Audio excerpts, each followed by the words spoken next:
has finally eaten the humble pie. Thank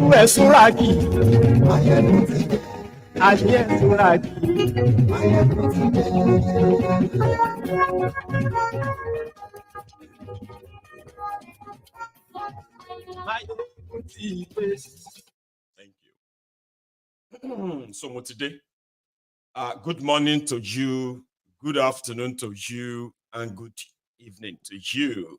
Depends on wherever you are joining us tonight.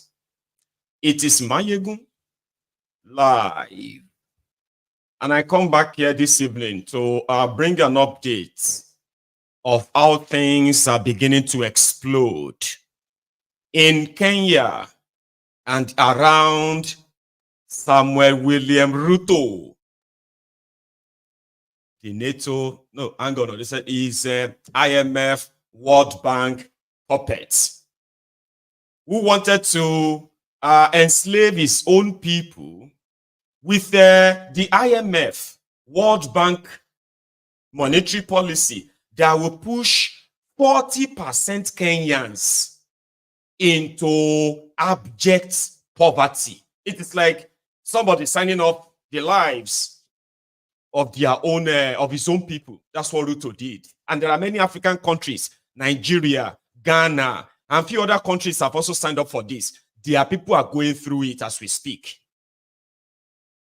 But the only difference is that the Gen Z in Kenya, as politically divided, as tribally, ethnically, religiously divided as Kenya is, when the World Bank and IMF came for their lives and the lives of their children, they forgot about their differences. I spoke about the lessons yesterday. And then Ruto, in the middle of that chat last night, Ruto did a breaking news and he called Kenyans, these young Kenyans, who knows that it is their own future that these guys have mortgaged. They will never give it back. They will never have it anymore if they don't fight for it now. If they wait on them, believing that, give them time, they will realize that their youth will be so stolen from them and they will still end up in poverty. Generations from them. So they resisted. They resisted. And the first thing the government did was to call them terrorists. I swear, he called them terrorists, called them dangerous criminals. Like Nigeria, the policemen, the military guys, to the point that he actually sent, military guys, security guys who were not wearing uniforms to join protesters, instigate violence, bait them to loot shops. One of them had to kind of I'm done. I'm not doing this police job anymore. But in some places, some of these policemen fail to kind of act. You know what Ruto did in Kenya? Is so much. The reason why you from Nigeria watching this video is to let you know that whatever excuse that you have why you are enduring what these criminals are doing to you based on because of your tribal, ethnic, religious, and other nonsense that you have become a champion of. Kenya is the same. But when they came for them, you know what Ruto did? It's like in Nigeria, whenever they want to go and face Fulani terrorists, Boko Haram, they will pick Southerners, Southern soldiers, okay? They will send them over. When they want to crush protests or anything in the South, they will bring Northern soldiers who have no idea of the area, no idea of the people, just following the order. And when they get there, they begin to kill everyone. Ruto did the same. He switched the police in some areas, switched them, and they started mobilizing. It's like people, it's like bringing soldiers from Sokoto to Abia, taking soldiers from Ebonyi to Abeokuta, and then picking up soldiers from Oshogbo and take them to Borono. That's exactly how they use them for those other agenda. You see those ones they are sending to go after the terrorists, the Boko Haram and the rest. They send them there to go and play defensive. Because the agenda is not really to crush terrorism. I'm using Nigeria now. The idea is not to crush terrorism. So when they send these southerners to the north, they go there to play defense. Their job is to defend whenever the terrorists come. But if they don't come to their area, there is no job in them going anywhere to defend anybody. Do you understand? Southerners. But you see the northerners, most of them repentant terrorists. They put uniform on them, give them guns. And they told them, you see all these southerners, they are spoils. Remember, they are actually infidels too. Kill them. So if you carry placard, you will be wondering, why is this guy shooting me? Are you not in this country? Are you not also facing this economic crisis? Is it easier for you, policeman, to pay your own children their school fees, so your rent, to even take care of your family based on your salary? Is it easy for you? How come you are shooting me? I'm complaining about something you are suffering from. But here you are shooting at me. You are seeing me as enemy, beating me up bloody. Why? Because the government wanted them to do that to you. And they won't bring the people that speaks your language to do that. If you see people that speaks your language among those murderous security in your region, right? Their job is just to guide those foreign ones, point them at what to destroy and who to kill. That's all. They are not there to speak for you or defend you at all. No. Even though they are from your area. Government does that. They did it in Kenya. This was 2 nights ago when Ruto reshuffled the security people that were tackling the protest when he was still feeling powerful. The only concern from where we sit is the police. We do not doubt the capacity of the police to handle the situation. We don't doubt that. We doubt the command.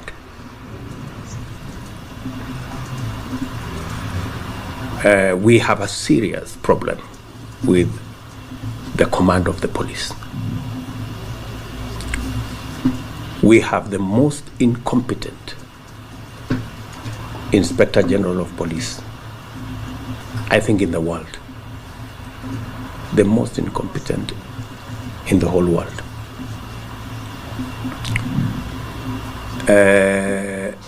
And that's a big problem.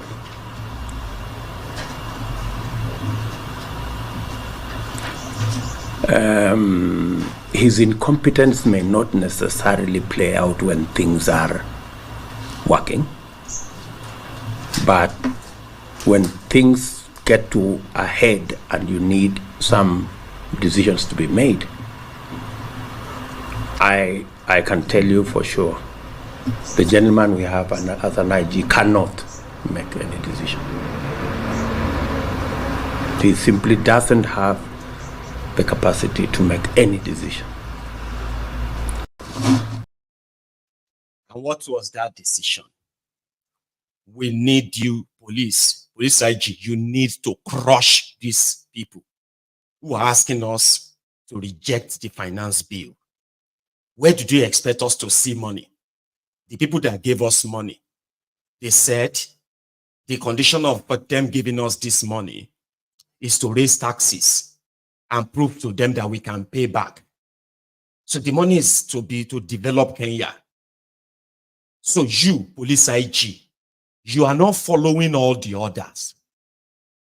And the order was that crush them, kill them. So that was how the president of the country indicted the police IG, Inspector General of Police of his country. All of this, so this were the process, so the road that led to what happened yesterday. Ruto was so adamant that the citizens actually spelled out the danger of what he is trying to force on them. He's been able to buy the lawmakers.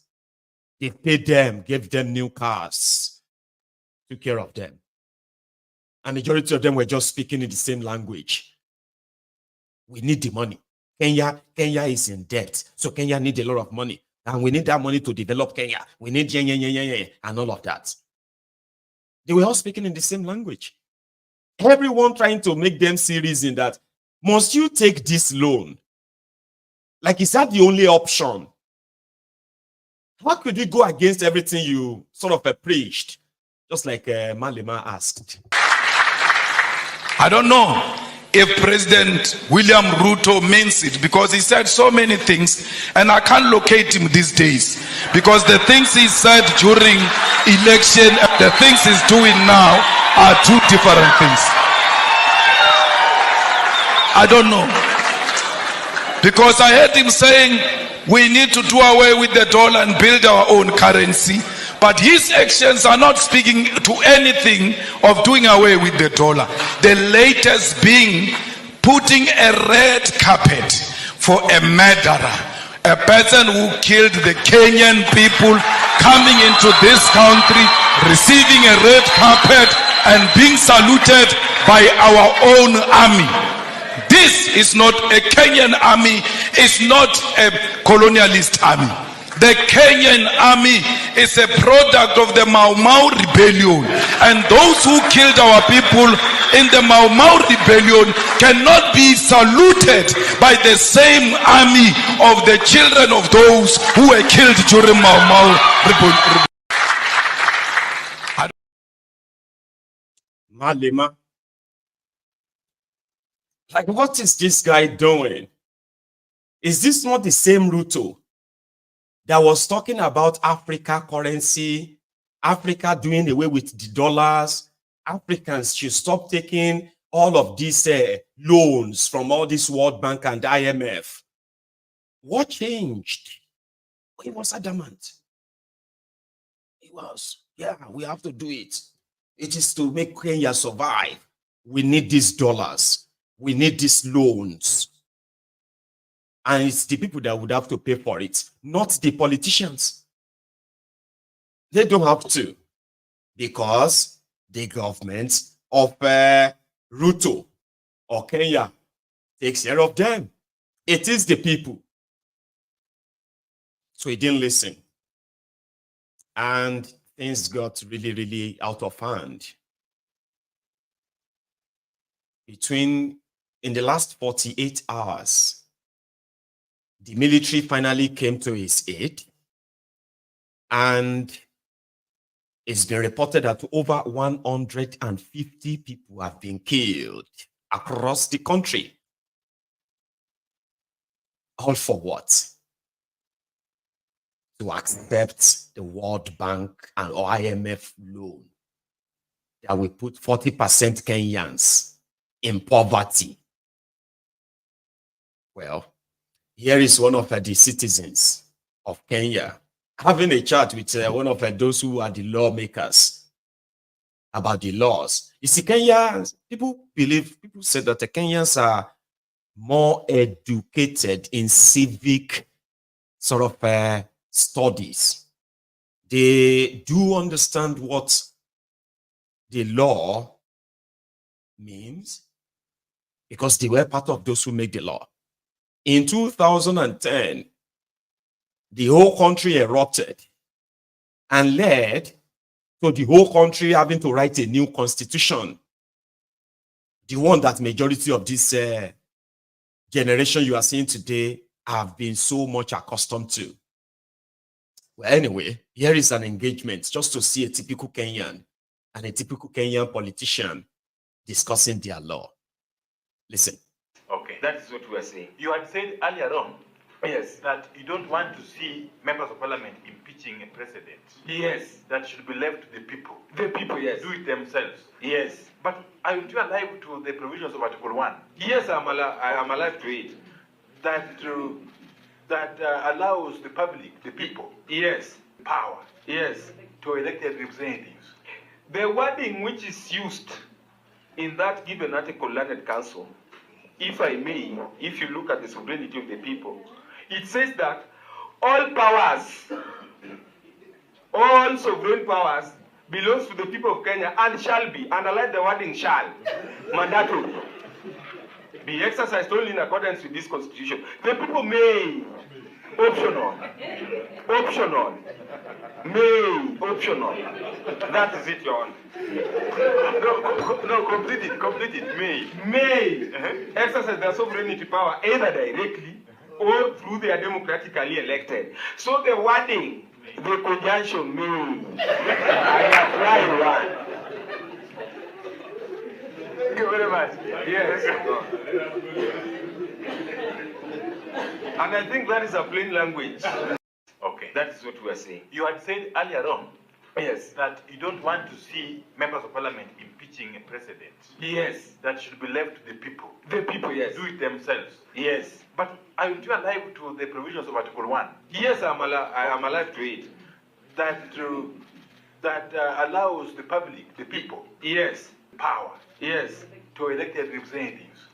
The wording which is used in that given article, Learned Council, if I may, if you look at the sovereignty of the people, it says that all powers, all sovereign powers belongs to the people of Kenya and shall be, underline the wording shall, mandatory, be exercised only in accordance with this constitution. The people may, optional,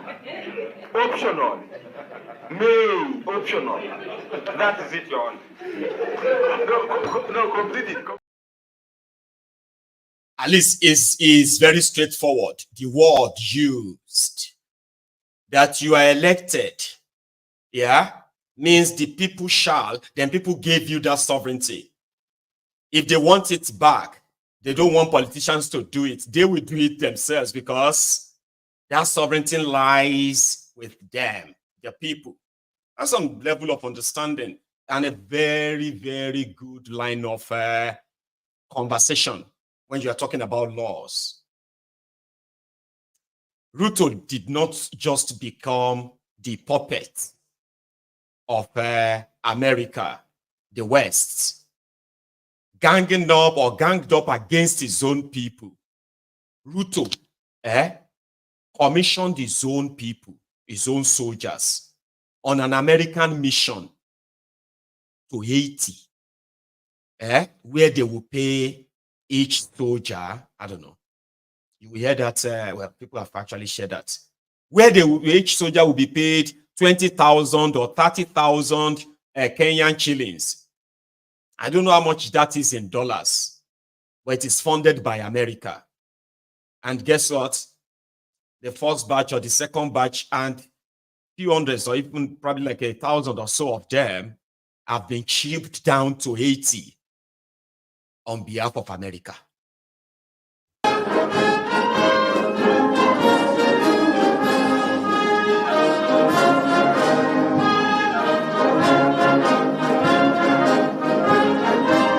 Signifying our readiness to undertake this mission.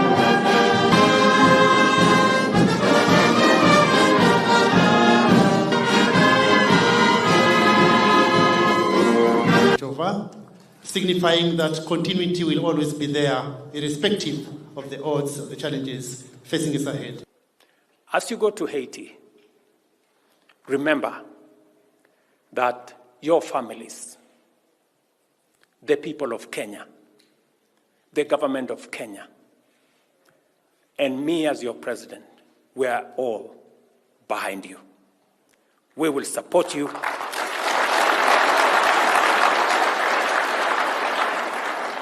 We will pray for you, and we will do everything possible for you to succeed in this mission, because we are a nation that believes in the rule of law. We are a nation that believes in freedom. We are a nation that believes in democracy. And the people of Haiti have been denied democracy. They have been denied freedom. They have been denied the rule of law by lawlessness, gangs, and criminals. And that is why, as a nation, we took up, when requested by the international community, we took up the responsibility to lead this mission into Haiti. Many people ask why Kenya was chosen by the international community. I want to tell you that the international community has confidence in you, your capabilities, your integrity, your professionalism, and what you can do to resolve this human challenge. I want to ask you not to let their faith in you, their confidence in you, don't let them down. And I am equally confident that the international community has chosen Kenya to take up this responsibility because Kenya has what it takes. Kenya has the standing internationally, recognized by the international community as a nation that is not only democratic, that has working institutions that respect the rule of law and that are professional. Hey. Clinton Foundation possibly disagrees with Ruto. America knows what they did in Haiti. Haiti is now being ruled by gangs. They chased their president away. Did they kill him or they chased him away and then took over the country? America has the best military in the world, the best military seal in the world. They could restore democracy back in Haiti. Okay, I don't know. Is that even true? They couldn't in Afghanistan, not in Iraq, and everywhere else they've been to. America has lost every invasion, and they've left every country they invaded in ruins, no better. So in this case, right, like if America wants to do it, they have the best, they are the richest, they have the best equipment, they have the best men, the best women that could go in there and possibly just fix the place. But no. Oh, you look like 80 people. They are just like Kenyans too. They look like. We'll give you $200 million. Okay? Just tell us paid. You know? Americans are there. International community, my ass. Americans are like, you know what? We'll give you $500 million in aid for Kenya. If you can volunteer, let's say 1,000 or 2,000 men, we'll pay them. Not Kenya won't pay them. We'll pay them.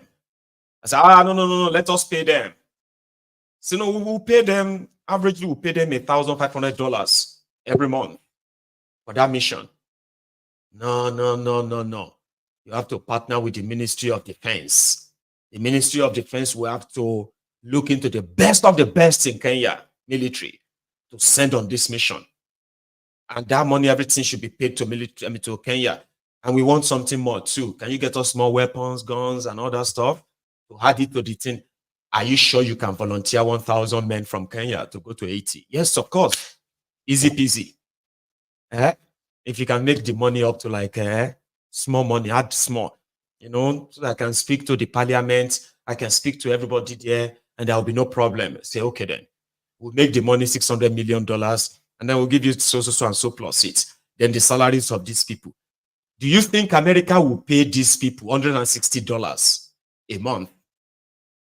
Like, as ridiculous as you might want to blame America for all of this, Abi. Now, do you think 20,000 shillings, Abi 30,000 shillings, all of this under $200, Do you think that's how much America is paying for this mission? But that's how much Kenya is paying them.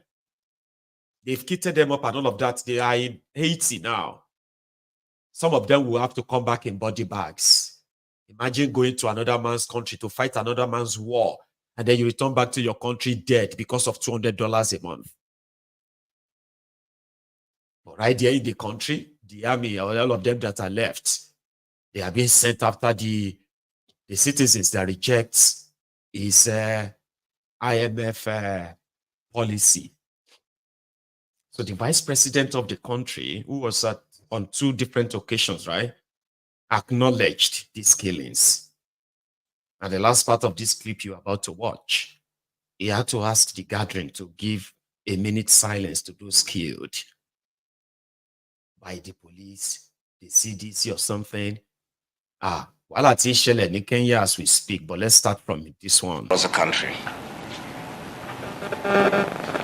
as a parent, I feel the deep pain of their loss.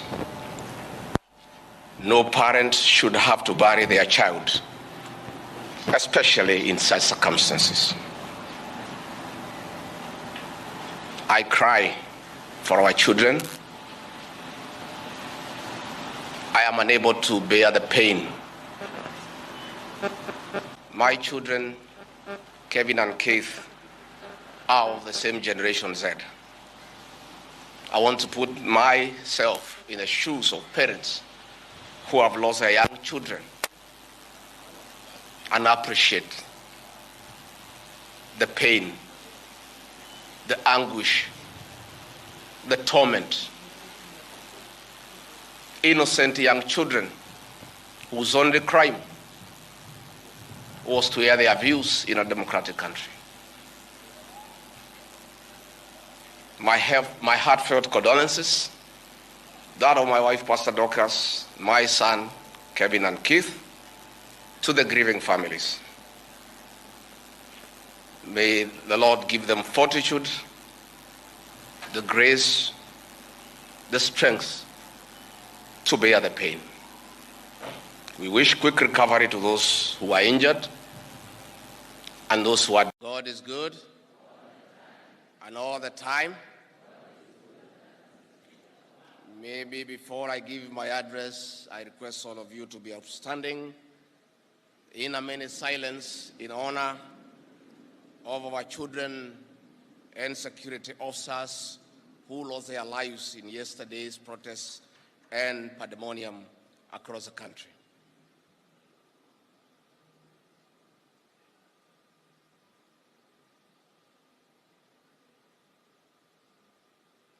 Thank you very much.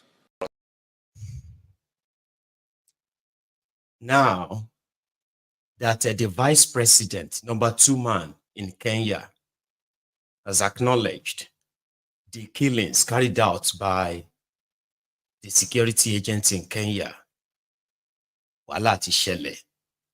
there is a press release which is coming from the supposed, let me take this off it, 1 sec. Okay. So now the National Intelligence Service, it is like the Nigeria's Dokpemu Stupid Service or Daura Secret Service. Okay. So their own secret service now released a statement. Listen up. This evening, I have been totally taken aback by comments emanating from the Deputy President, Rigathi Gachagua, to the effect that the National Intelligence Service, of which I am deeply honored to be the Director General, either gave false intel to the President over the ongoing national protest or didn't direct them in advance. I have utmost respect for the office of the Deputy President, so I do not wish to be drawn into an altercation with the current holder. But since he has brought my reputation and that of the service into disrepute, I am constrained to state as hereunder. 1. The NIS DG reports directly to the President as Commander-in-Chief. The role of the President as Commander-in-Chief has no deputy. So the Deputy President wouldn't know what the service presents to the President in its report. 2. The Deputy President's actions and words suggest that he has a personal interest in the intelligence briefs revolving around the protests. Could it be that he is worried that the NIS may have pinned responsibility at his doorstep? 3. I was Deputy Director at NIS when I was appointed DPP, not a junior officer as alleged by the Deputy President. My appointment as the DG was deserved and I was qualified. The Deputy President is still bitter that many of his tribesmen who were serving in the NIS but sabotaging His Excellency President William Ruto were removed from the service. It can only mean that the Deputy President's desire is to sabotage the President in the hope that if the President falls, he can benefit from it. The Deputy President should be aware that this service has files and extensive information about him that are damaging to him, but we have kept it under wraps. We invite him to shed off the Deputy President tag so that this service can show him what a personal fight looks like. Hey, you there? Yeah? Come outside, let us fight. The men and women who serve the NIS have committed to professionalism, integrity, and good ideals. We shall not fall prey to the Deputy President's tribal politics of division. Neither will we tailor our intelligence to fit into the Deputy President's power-hungry designs. Whatever his problems are, the NIS, National Intelligence Service, is not party to them, and he must carry his heavy cross. Hey! It don't explode, it don't red. Don't read. Don't see all of this, you, as to say now just politics and all of that. It don't read. And that was why Ruto, who possibly shown that he had a sleepless night, finally broke. He folded. Ruto broadcasted to the country and he said, I concede. Because you do not want the Financial Bill 2024, it is hereby rejected. Please, my people, listen to him. Consequently, having reflected on the continuing conversation around the content of the Finance Bill 2024, and listening keenly to the people of Kenya, who have said loudly that they want nothing to do with this Finance Bill 2024, I concede, and therefore I will not sign the 2024 Finance Bill, and it shall subsequently be withdrawn, and I have agreed with these members that that becomes our collective position.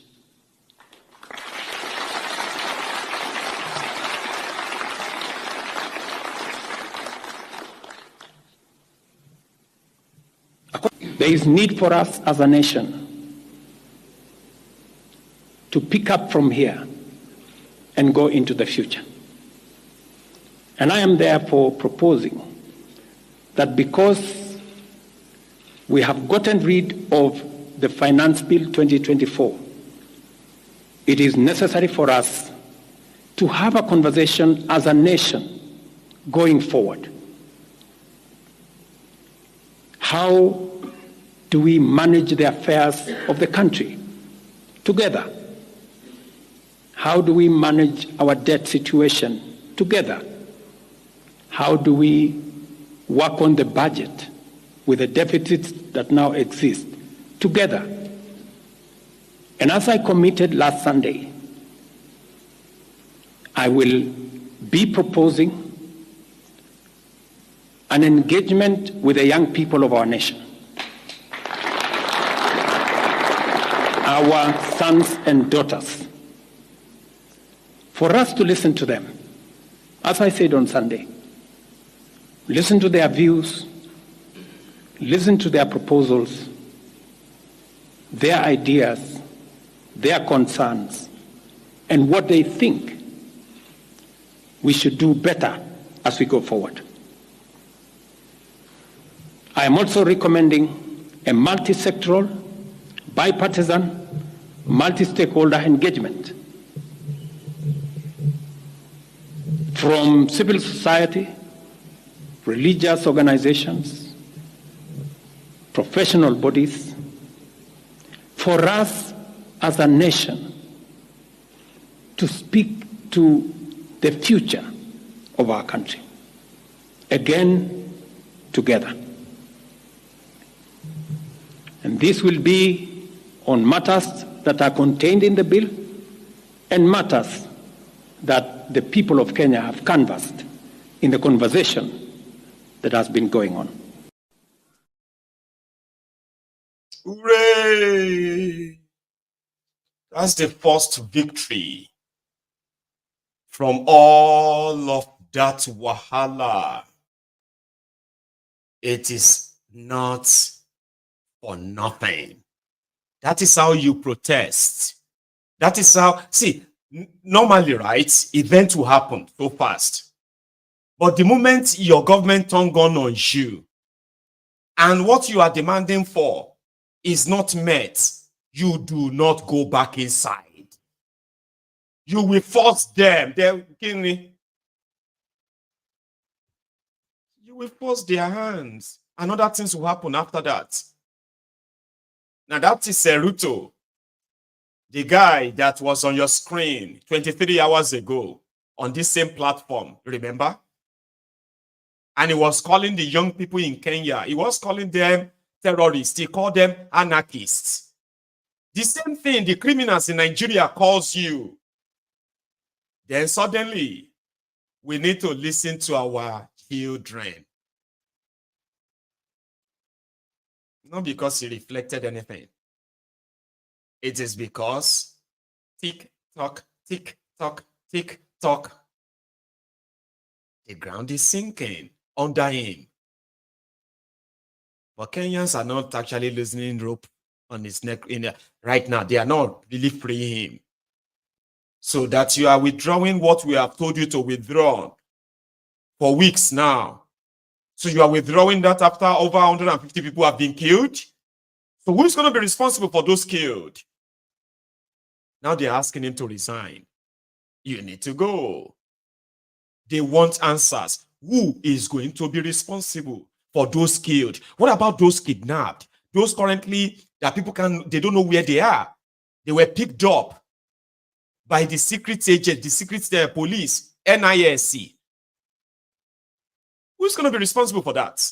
They are still asking. So it's not over. Remember, not the words of our enemies, but the silence of our friends. As was once said by Martin Luther King Jr., we call upon the international community to conduct independent investigations on the massacre meted on the residents of Githurai area, Nairobi, in the night of 25th June 2024. I dare ask, is Githurai a protected area? Is Githurai an area that members of the public should not stay, should not live?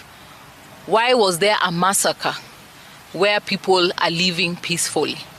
We demand answers to those questions, and that's why we are demanding the international community to have independent investigations done. Yesterday, the internet was down. People could not communicate, but from social media, people have been saying that about over 100 people were killed yesterday. And so we cannot allow those lives to go uncounted, that the people who have caused those deaths to be held accountable. Fellow Kenyans, please note that we are on our own in this struggle. So let us unite in our resolve for justice and peace. Our great nation has prevailed over tough times before. We will also do so this time. None of us will ever forget what happened yesterday. Do not relent. We march forward together in the defense of our Constitution. We pray for the repose of the souls of those who died yesterday, as we ask God to grant healing to the sick and injured in hospital across the country. We stand together seeking justice for all who are killed, injured, including those who lost their properties and valuables. We dare ask that there were demos in Nakuru, there were demos in Nairobi, there were demos in Meru, there were demos in Mombasa, and I say quite curious, there were demos in Kericho and Eldoret. We're waiting to hear how many were killed in those counties. Yet we can see the scores of deaths that were recorded in other counties. And we dare ask these hard questions that the head of state and his Security Council should answer us. The people of Kenya deserve better than this. And more importantly, we're calling upon the head of this great nation, the father of this nation, His Excellency the President. Remember that Kenya is the country that you're governing. Remember that all these people are your people. If you destroy your nation, you won't have a nation to rule over. We're asking you to change your stance, develop a reconciliatory stance, bring your people together, and ensure that you can heal this nation as one. I'm inside. Niko ndani. Na tunamalizana na nyinyi kama. Tunamalizana na nyinyi. Mmetutesa sana. Today is today. You must hear our cry. Sisi ni sisi. Mtatusikiza. Hii ni bunge yetu. Sisi tumewafanya mkuu hapa. This is our parliament. You must hear us. Kama hamna masikio, tutawafanya msikie. Poa mazee. Remember, not the words of our... So it is not really over. And right now, they are now taking, taking stock. It's like taking the account of all that was lost. So again, we will keep following the development in Kenya. That is the first biggest victory after all of that killings and then the harassment, arrest and all that. So they finally forced the hand of the guy who thought they could use intimidation, threats, state-sponsored terrorism and all of that to chase these people out of the street from not wanting to become voluntary slaves in their own country. Big lesson. Nigeria is not that lucky. For the past 6 months, Nigerians have been discussing, or Nigerian workers rather, they have been discussing the minimum wage increase. A lot of you are aware of this. I don't have to repeat everything there, okay? However, the update then was they put together a team, they call it tripartite committee, to go and decide on what is actually adequate as minimum wage to be paid to an average worker in Nigeria. Currently, the minimum wage in Nigeria is 30,000 naira. And I think that's just about $20, isn't it? Right, $20. So the labor leaders were demanding for 492,000, which is around $350 because of the hyperinflation in Nigeria. A bag of rice jumped from 7,500 to 90,000 naira, 84,000 naira. So an average worker can't even afford half bag of rice, even from their basic minimum wage salary. So this conversation has been going on since the conversation started, the criminal government in Nigeria, the illegitimate druggie, Koolu, that is the Jagabanditi, that is in charge of Nigeria. They have expended over 4 trillion naira on themselves and other inflated white elephant projects in the last 1 year. Anyway, the debt profile of the country has skyrocketed. It took Bokwari, I think it took him 8 years to run Nigeria aground, but he's already taken Thiefnubu, right, to further dip it in more holes, so to say. Anyway, the workers then said they were going to, they had a warning strike. So after the warning strike, they now said they were suspending, no, they were pausing this. I can't remember the exact word used, but it was pretty much like, we are going to put the strike on hold because Thiefnubu and his team are meeting. So they were going to make us an offer. Ladies and gentlemen, by the time the rumor of the offer came out, so they improved from from $20. So they improved the offer to 62,000 naira, and that's practically $45. Now the workers were like, no, we won't take that. So they said they will wait for the offer that Thiefnubu himself will give them. But we are following it anyway, right? They said, yeah, they were hearing about 62,000, but they were very confident that Thiefnubu, when they no swear for him, he no go offer them 62,000. At a 30,000, at a 35,000, at a 60, at a 62, at a 490. Shishi, they know they offer anybody anything. Because the minimum wage in there, go and do your worst. Here is a message from the Minister of Misinformation under Thiefnubu, giving a report in that regard. See, if you like yourselves right now, you better go download all those loan apps. Download as many as possible. Borrow 20, 30, 40,000 from them. Collect everything together. Go buy food. Put food for house. If they come ask for their money, just tell them that you will do the work for them. The amount of loan you cannot pay back. There's no chance that you pay back. I promise. You see what is coming? Now, so they go explain them to you. Listen to the guy and believe that this is actually after their meeting, federal executive meeting in Nigeria. 39 items on the agenda, and all of them have been taken. I will take the first one by talking about the very much anticipated information about the new minimum wage. I've been asked questions before the beginning of the Federal Executive Council meeting today on what is going to happen, whether the federal government will have a position, a final position on the new national minimum wage.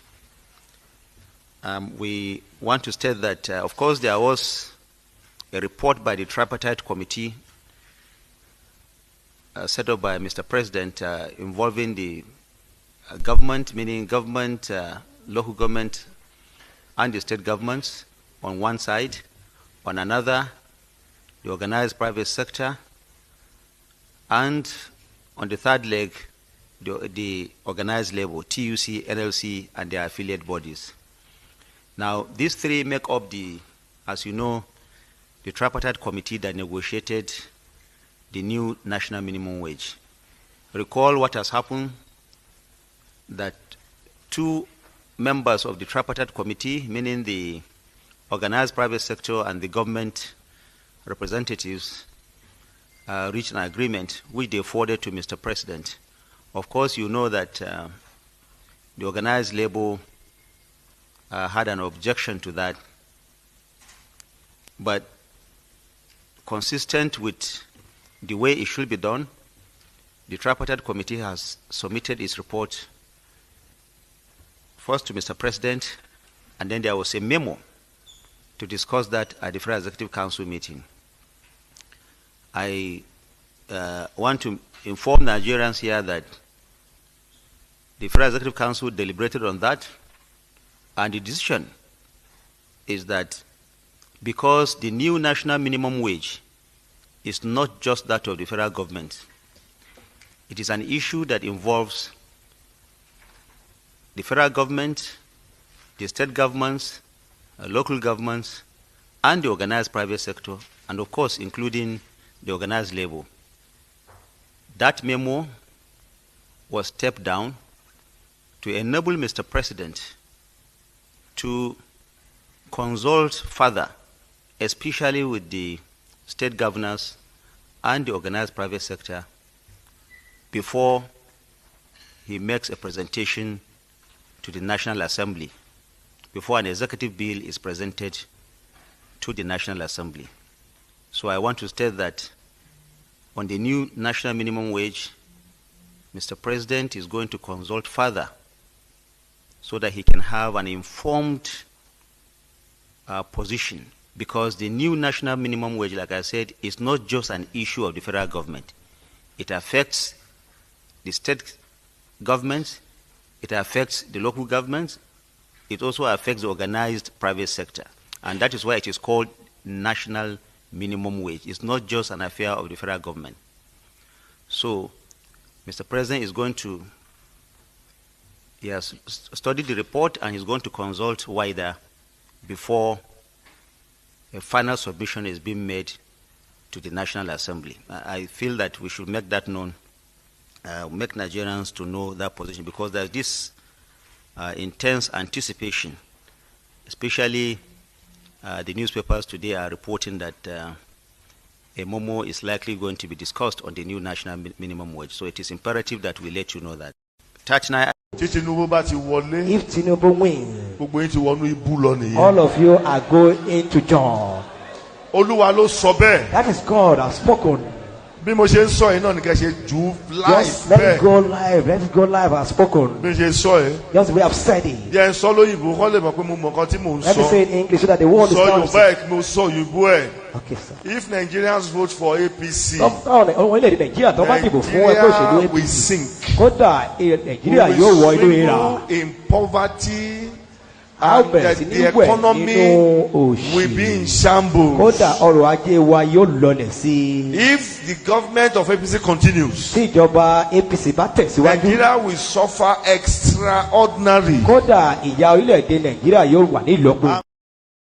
Ìyà orílẹ̀-èdè Nàìjíríà ṣẹ̀ṣẹ̀ bẹ̀rẹ̀ ni. Fellow Nigerians, this is just the beginning. Fellow Nigerians, this is just the beginning. Because our people suffer from what is called the Stockholm Syndrome. Let me give you some timelines here. Okay? So, when they wanted to increase the salaries of the judges by over 200%, they didn't put together a committee tripartite. When they wanted to increase the salaries of the political appointees, including Thiefnubu, by over 400%, they didn't need any tripartite. In fact, it was boom, approved, released, approved, released. When it comes to you, the workers, it has been back, forth, and that's how they'll do it. And then, by next year, when they begin to talk about 2027, Thiefnubu will now write it in his campaign. New minimum wage. Suddenly, they won't need tripartite or anything anymore. And there are some moves that will still buy their lies. Listen to me, I'm not ruling out the fact that nobody... Okay, I don't think the word nobody voted for Thiefnubu. No. Thiefnubu did not win any election to be the president of Nigeria. He's an illegitimate president. Okay? He knows it. And that's more reason why Nigeria will sink further. Because the rest of the world knows it too. Okay? So yes, according to them, ladies and gentlemen, they still need to consult more. It's a national minimum wage. It's not federal government. That's the guy talking to you like he's talking to a 5-year-old kid. Because that's how they possibly see Nigerians. See, let me tell you something. The decision cannot be taken like that. We are talking about something that is the private sector, public sector, this one sector, that one sector, NLC, TUC, MLC, OLUSC, and all of the CCCCs. We need to consult widely. They are buying time. Here is another one. The student loan. I read it somewhere yesterday that Thiefnubu has approved 35 billion for student loan. They quickly dropped that somewhere, and I was like, oh. Some people are going to use that later and say, yes, now, even Thiefnubu paid 35 billion. If it was today, right? The level at which these people are so degenerate, I mean, this degenerates, the way the level of their, their criminality. I'll use that. I prefer that. The level of their criminality is second to none. They will tell you electricity has improved. Thiefnubu has defeated Boko Haram. Now more farmers are going to the farm. Nigeria Naira is now stable. People are no longer keen for petrol. See, more people now have jobs. They will say them to you and say, what do you want? He's done his best. What they look like me? Sorry, bros. Are you talking about Nigeria or somewhere else? Because I don't understand again. Yes, now. All of you enemies of Nigeria, you will not see it now. You will not see it. Because you hate Thiefnubu, that is why you will not see all the good things he's been doing. Yes, now, in my own area, we have been having electricity. All the roads in my area, fix them. You are talking about Fulani this, Fulani that. In my area, there are farmers there, every farm everywhere. But search for the name of that mofo. You will see a professional, accursed online beggar, begging for money, begging for giveaway, begging for this. Remember me, oh Lord. Father, Lord, I pray to you today. But he's the person that will come on social media and tell you that the reason why you are not seeing what Thiefnubu has done is because you hate Nigeria. You can tell, suffering and smiling, giddy on you. But they will tell you, they will say it to your face. The reason why you can't see all the good things Thiefnubu is doing. Everybody is complaining. Food is expensive. Food is expensive. Because they cannot, instead of them to just go to the back of the house and plant yam, and plant gari, and plant all of that, they will not get anything when you plant. But he's on social media telling you. I used to be like all these people. But see, yes, sir, the moment I started my small farm, now I don't complain about food. I don't complain about expensive anything. You don't know. They are everywhere. You will see them soon. The reason why you are not seeing what Thiefnubu is doing is because you don't like him. Some of them came here and said that, why don't you see anything good about Nigeria? I said that. Do you know that it is actually free to open a YouTube and Facebook channels? You could actually be the missing link. Maybe I am blind and all of these people are blind. Everyone here is blind. And maybe now only you supposed to open our eyes, open a YouTube channel and start showing us all of the good things that we are so blind to see. And that's what the contraption has become. Salary, they don't go pay. So I saw this, what do you call this? Our booth. Abia State University Teaching Hospital staff protesting unpaid arrears. And guess what? These ones they are protesting the 24 years of people destroying people in Abia State. But guess who is there now clearing that for them? That Alexoti. And it's always going to make the news in case if you have seen it. Some of these people are owed salaries and so many other, their own illegal entitlements from as far back as 2010, 2015, 2020. And if there's any better time to kind of show the world that they haven't paid also, it will be this time that almost everybody is talking nice about Alexoti. I hope he sees this. Go pay them if you can. Oh.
It's passing over. Oh, declare us. Oh, declare us. Oh, declare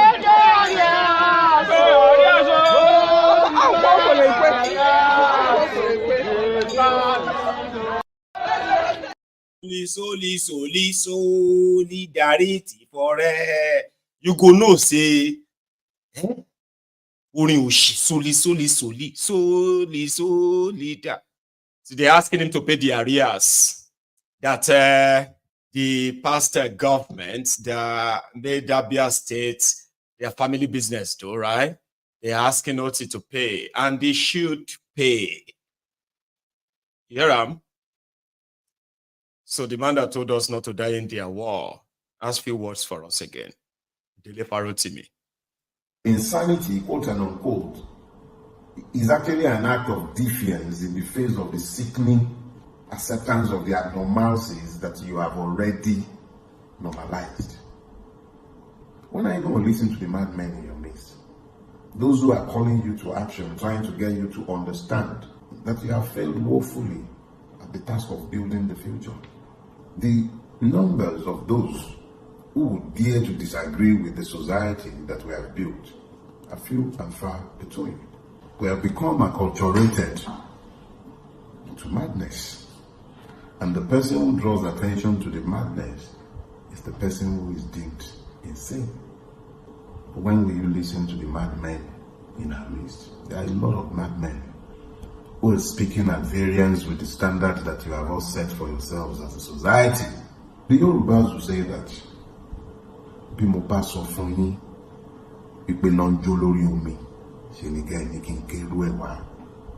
if I said to you that there is a fire atop the waters, demand its ashes of me. Insanity, quote unquote. Listen to the madmen among you. At least let's agree that all of you, one Nigerianist. For example, let's assume that all of you are sane. You are okay. Those of us who have mentally disconnected from anything called one Nigeria, let's assume that we are insane with the mad. Now, you've been listening to yourselves for so long as sane people. See what a mess you've made your life, or they've made your lives. And then us, where you talk, say, probably we don't know what we are talking about. We're asking you to try something you've never tried before. Something that the criminals in charge of Nigeria have always wanted you to believe that don't try it. We are saying, try it. Let's try it. Who knows? Maybe if you just listen to us for once, just once, just this once. You've listened to these criminals many times. They have dished you the worst part of the deals. They've dished us the worst of the worst. Okay? We have been victims of a failed country from failed governments, right? Just listen to us for once. Let's agree to peacefully break up this contraption. Just for once. You've listened to them repeatedly. Every one of them has told you that give it time. It takes time to build a country. Our people is the problem. Kineko is the problem. Everyone has been able to point to all the problems for you. I am not just pointing at the problems. I'm giving you the solution. Would you listen to us for once? Just once. What do you have to lose? Now, we don't hear say they plant bomb. On top of political matter, local government matter, public money that they are sharing, on top public money, people don't plant bomb here and there. In Rivers State, so Fubara, who is fighting his own godfather, due to the disagreements around sharing formula, the people are going to become the victims of all these goes, by the way, right? We will need bomb. Kilo to fa bomb say. Kilo to be bomb That is why if you can break the entire contraption, you will loosen the connection that is charging them from north to the east, to the west, to the south, to everywhere across the country, where these criminals have they don't have any ethnic, they don't have any tribe, they don't have any religion. They actually have nothing. But they are of the same tribe, of the same voice, but from different parts of Nigeria. They are united in dealing with us. Break it up and save lives. But listen to Fubara. He is there telling the people visiting him that, they're trying to bomb so place in this state, to Politico. But we thank God say he failed. I swear. Hear him. Kilo to far bomb. Ordinarily, I wouldn't have. As a matter of fact, I don't like going into this issue of peace, problem. But because the chairman of this committee has mentioned it, I would like to say a few things so that the record will be straight and correct. Whatever situation we find ourselves today in this state, you all know the cause of it. Where on earth can tenure of a local government chairman be elongated? You were a former governor. Was it tried in your time? Even those of you that are senators here, even in your own state, is it that the constitution that governs Nigeria is different from the one that operates in River State? Those are the questions, very pertinent questions we should ask. Why should it be that when it comes to the case of River State, the law is always silent? Is just that there is somebody bigger than Nigeria? That is the question I want you to go with. As a matter of fact, let me tell you, I know everything that is happening. Yesterday, while they are aware that you were here, there was an attempt to create heavy problem. In fact, there was a plan to dynamite the presidential hotel because you people were there. But this God that we serve, it happened that the man who was trying to do it, it happened just a few seconds as blew his hand off. It happened in front of. The idea was when you are hearing state of emergency, is so that by the time they finish, but when people are sitting tomorrow, they will say somebody from this state who called you people to tell you not to come will now raise issue of state of emergency. After all, the distinguished colleagues, when people went to Rivers, they saw what happened. But you see, when you are with God, even your own child, when you are planning evil, will go and tell somebody, look, God, look, that man, because that man is clean, this is what my father is planning. That is what is keeping us in this state. I tell you, we know everything that is happening. And you know it. You know it. Everybody knows it. We should be bold enough to look at the face of people and tell them the truth. I'm not fighting anybody. If I'm fighting, people will know that I'm fighting. My pattern will change. What we're doing is to defend ourselves. So far, it's defending ourselves. We can't just fold our hands. It's only a tree that will be standing and somebody will come out to chop him off. No, it doesn't happen as a human being. Once you know that danger is coming, you shift. So what we're doing is just to protect ourselves. So please, distinguished senator, I'm not fighting anybody. Somebody thinks or some people feel they own life. I don't own life. The person who owns life is God. What we're doing here is to serve the people of River State because God has given us this opportunity. It doesn't matter the channel the opportunity came from. But the most important thing is God. And nobody takes the place of God in anything. I can also say it here that in this Federal Republic of Nigeria, I don't think there is any governor that can take 10% of what I've tolerated in this state. Nobody.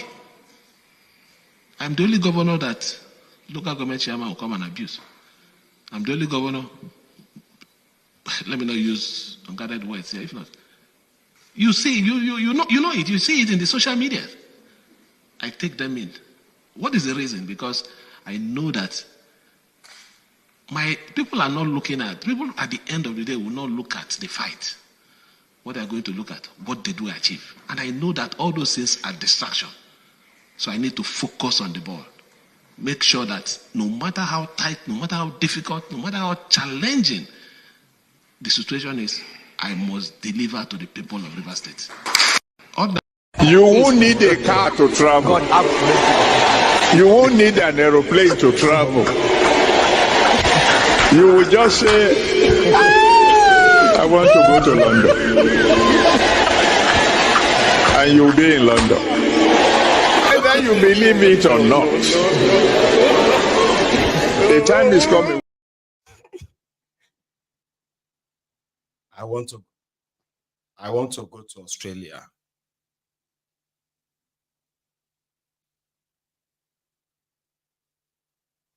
Okay. I am still here, unfortunately. So Fubara is playing the good guy. Indeed. I am the good guy. None of you here can tolerate what I have tolerated. It is only a tree that will stand and somebody will come and they will chop it off. Really?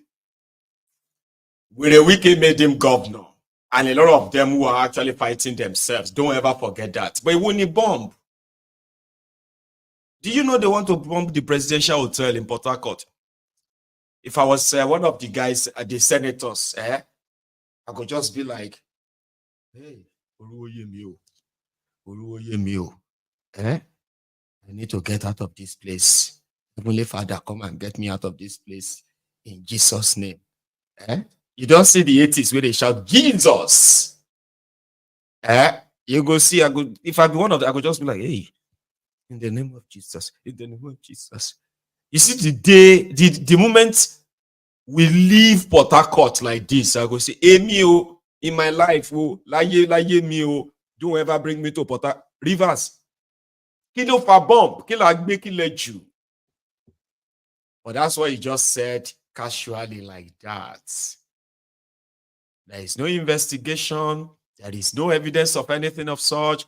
It happened, and that's it. There's no investigation to make sure that somebody planned to bomb it. That's not right. So because he blew up his hand now, maybe we just say, praise God. Hallelujah. Well, this is now, listen, I'm reconsidering partnering with other men of God. Okay? So that we can tell them about the temple. And I think I have found one of them. So if you look for man of God, now my favorite one be this now. This Ogbeni. Somebody say you should be saying that all this your shepherd and he is using bodyguard. Sorry, and that is what religion has done to a lot of people, including our nation. When you keep on telling our people that giving will make you rich, and we have several graduates who are jobless. Giving will make you rich, and you know you are giving to the rich, and the Bible says you become poor. Me, conveniently, you see me using 5G by your 1, by your 2, by your 3, by your 4, and the 6th one, Mopo, Amatekun. Then the one in front, soldier, and you are still giving to me. You are not waking up. Somebody say you should be saying that all this your shepherd and he is using bodyguard. Sorry, if you know that God is his own shepherd, and he will walk through the valley of Charade, why is it you say Amatekun? Why is it you say Mopo? Why is it you say bodyguards? Hello, conveniently, you can give him millions of dollars, and you still want your church member to be contributing for you. Something is wrong. But I won't blame them. Some of you want to buy miracle. You love. Somebody now said, if you don't pay tithe, you are not going to heaven. That is not. A pastor said recently, he said that if you see anybody that is prosperous without tithes, he will drop the Bible. We wish he dropped the Bible because we have millions. Go and Google for it. Qatar is one of the blessed countries in the world, and it's a Muslim country. They don't pay tithes, and they are well blessed. If tithe is the reason why we are going to be blessed, nobody should be poor in Nigeria because they have been paying tithe when I was inside my father's and mother's womb. Yes. How many of you relate with those aged mother? They will tie it to their wrapper and bring it to church. What is their prosperity? So people now think that salvation is synonymous to money. If God touch your heart, do for God. And not everything is for money. If you don't have money and you are coming to church, please be excited, be happy. Don't say, I don't have money. Go out there now. You will see a lot of people don't go to church. They say, I don't have money. Most of people say, we didn't see you in church. When you get there, they now lie. They say, we are sick. Most of them don't have offering. They are always ashamed not to drop. Majorly if it's church. You know, there are some churches you have to dance out. And as they are dancing out, they are recording whether you will drop inside basket or not. You will feel frustrated. Church is not primarily to collect money. Let me tell you, the first auditorium that we can call Christian gathering was built youths, after over 200 years that the apostles have believed, have started preaching. Over 200 years after. But now we put burdens on people. That's why some people will never go to church that is not well completed, because they know there will be too much money in the church that is under construction. Today cement, today tiles, today wood, today pan. So that is not the reason why we gather. And let me tell you, people that are rich in the church, they now see it as if they are above somebody who is not rich. My dear, if you don't have money, be excited. It's the same God, both the poor and the rich. Salvation is what goes around. Money doesn't go around.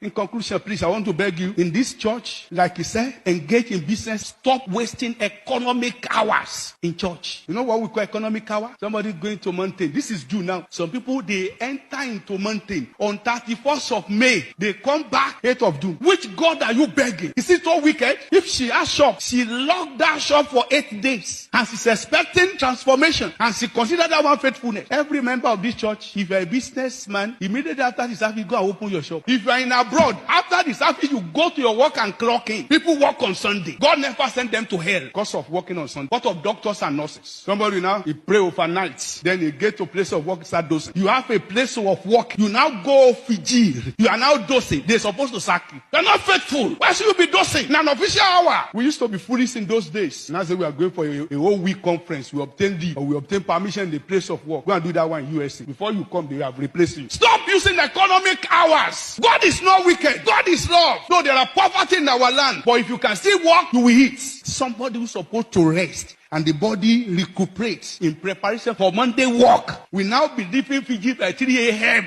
Then when he's supposed to transfer 3,000, he transferred 300,000 because he was dosing. He now say it's devil. It's not devil. You don't rest. It's not devil. It's you. You are too careless. We learn it here. They gain by being faithful. Take time to know about your business. Stop wasting economic hour to pray. God is not wicked. He has blessed us. Look at a very bright weather. Look at the green vegetation. Look at the air that we are breathing in. Abundance of green plants, resources, they are everywhere. Take your time. Somebody. The great youth of Nigeria. Great. Great. Great. Great. Great. Great. Great. Great. Great. Greatest, greatest, greatest, greatest, yo. The great youth of Nigeria. Great. Great. Great. Great. Great. Alhamdulillah. Alhamdulillah. Alhamdulillah. Alhamdulillah. So his name is Bayo Oluwayemi. You can search for him on TikTok, on YouTube. Okay, he's actually like my kind of preacher. Like, forget about whether it is a Christian or not. Okay, you don't even have to be a Christian to listen to him. All right, it talks about real things, and then it looks for the Bible quotes and all of that as well to guide people and all that. All right. See, I didn't present to you, what do you call it, a pastor or something. No. I just called him that. All right. I present to you somebody who is a preacher. And then a preacher, I'm not looking for a saint. Now, if somebody talks like that, I will sit down and listen to him. Yeah, I'll sit down and listen to him. Because you see, if those who have the ability to kind of digest what people like that says, if he's consistent, right? People who have the ability to sit down and digest that, there are people that can actually really change their lives. And you know, we are talking about changing ourselves. If you change yourselves, if you're able to change yourself, and a lot of people, other people are able to change themselves in that large number, then you'll be able to change the society. But Nigerians don't like that. They are defenders of God. They have all the Bible verses and all of that told them that they will be rich. Then they have other Bible verses that will tell them, or all the Quranic verses that will tell them that they don't really have to be rich. In the state of that confusion, they contribute their money and give it to somebody who can read and interpret. Whether na Arabic you can read, or na the Bible you can quote to. So from those who can't, because you can tell them, starvation, Open your Bible to Kirikiri, chapter 3, verse 30. Salvation is mine. Prosperity is mine. You shall be rich. Amen. Amen. Your descendants shall be rich. Amen. They shall never lack and have so much money. Amen. Offering time, blessing time. Who wants to receive this blessing? Raise up your hand. Do like this. Close your eyes. Open one. Like that. Do like that. Like that. You shall not need an aeroplane to go to America. Or Balamba. You won't need a car to travel. You won't need an aeroplane to travel. You will just say, I want to go to London. And you'll be in London. Whether you believe it or not, the time is coming when you won't need. Then you will see that, amen. Why are you crying? Holy Spirit, Charade. You won't need it. You will not apply for a job. They will be begging you for a job. Amen. You shall become head of businesses and companies. Amen. Holy Father, amen. Amen. Why are you crying? You don't understand.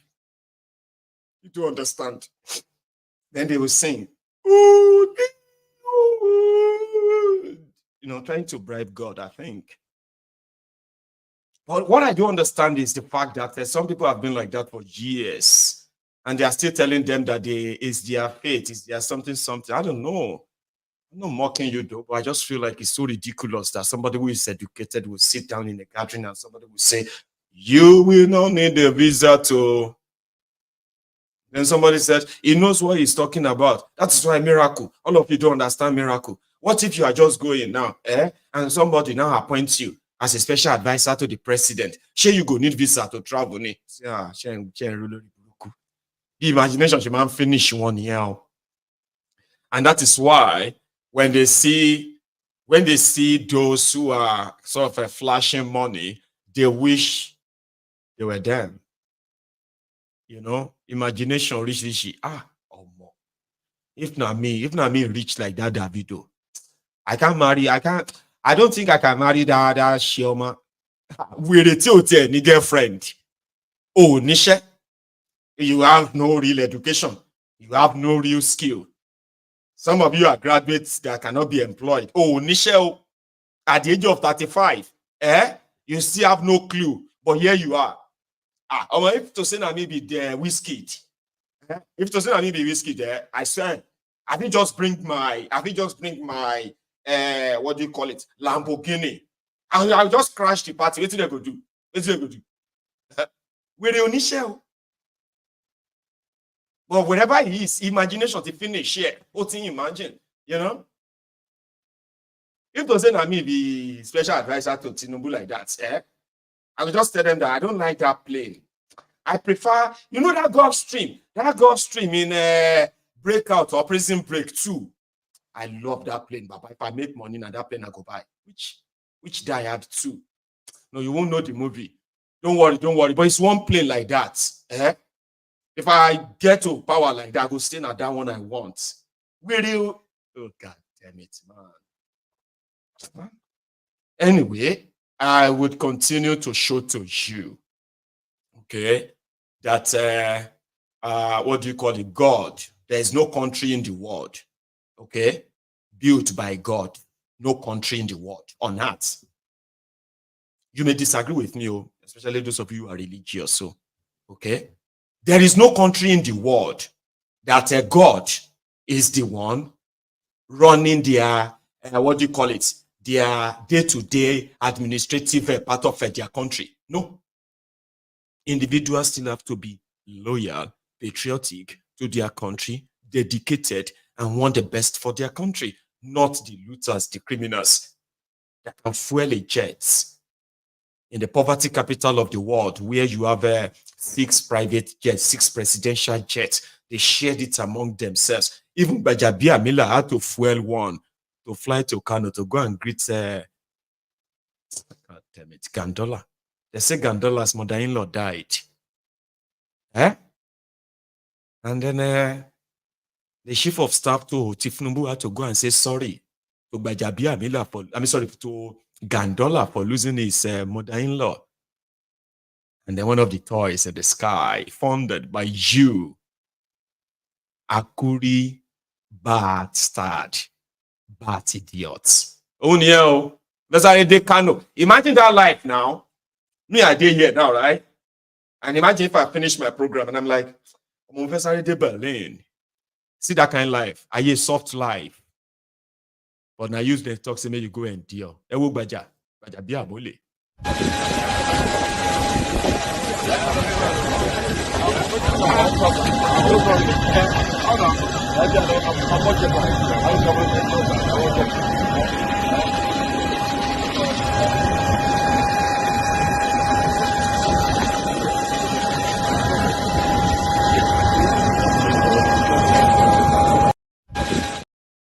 They are working hard for Nigeria. You know, we need to work hard. We are doing our best to make Nigeria work. But some people just don't want this country to work. They sit there, they criticize the government, they shake it instead of them to be praying for us. I want them to pray for you.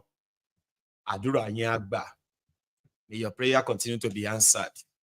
And then they will continue, okay, to keep the chains around your necks and hold the leeches. They are confident. The easiest and the best job in the world is that of the job of being a politician in that contraption. Oh, easy, budget. No responsibility, no nothing. Just do anyhow. If anybody wants to try to say anything, your tribe people will come and say, leave him alone. Why do you hate us? Why do you hate us? You hate us. That's why. Is it because he's a Yoruba man? Come here. Leave him alone. Is it the only person that will first make your life hell? Leave him alone. He's a Yoruba man. You hate Yoruba people. Why do you hate us?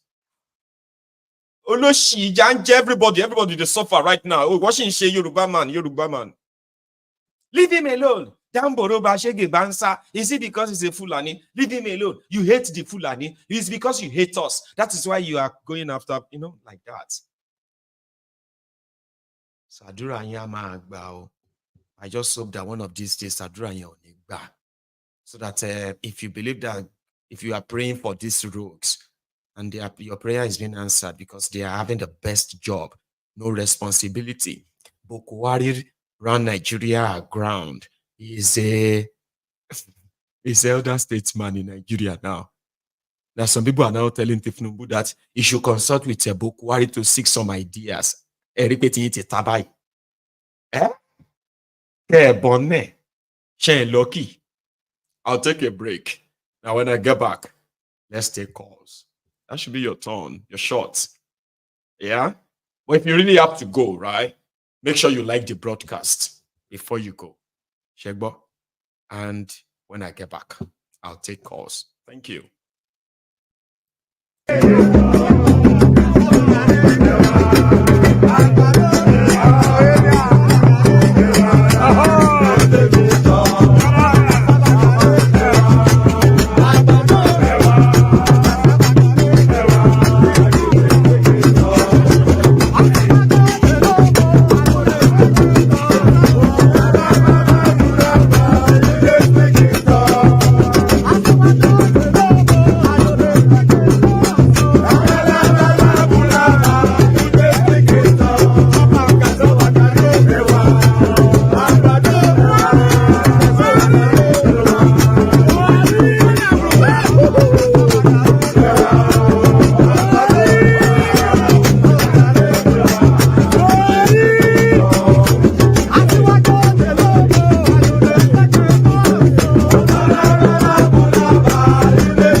Hello there. Yes, sir, Baba. How you doing now? I am very well. Oh, yeah. Is that Air Force One, right? Yes, sir. Alhamdulillah. Alhamdulillah. Anyway, how are you today, Baba? Baba, how you doing? How you doing? I rejoice with Kenyans. I rejoice with them. How I wish Nigerians also will wake up. Because let me tell you something. Kenyans just made a landmark that any other president that wants to pass any useless bill in the nation will be thinking twice now. At least. With this one that they did, anyone that wants to pass any stupid bill, they will think twice. Imagine that stupid guy who located all the Abacha loots to be the budget minister, the finance minister, whatever that stupid guy, he just showed now. He's Minister of Budget, too. Minister of Budget. Imagine the audacity. Abacha's bagman. Imagine the audacity. Maiyegun, you remember some last ago I said on, not even during the parliament, I think I've said over the parliament before, even over, some months ago I called him, that you see this Gen Z, all these their 100 sitters churches that they are competing around the world. Winners is also building another church right now. They are whatever they are building. They will be the ones to burn all those churches.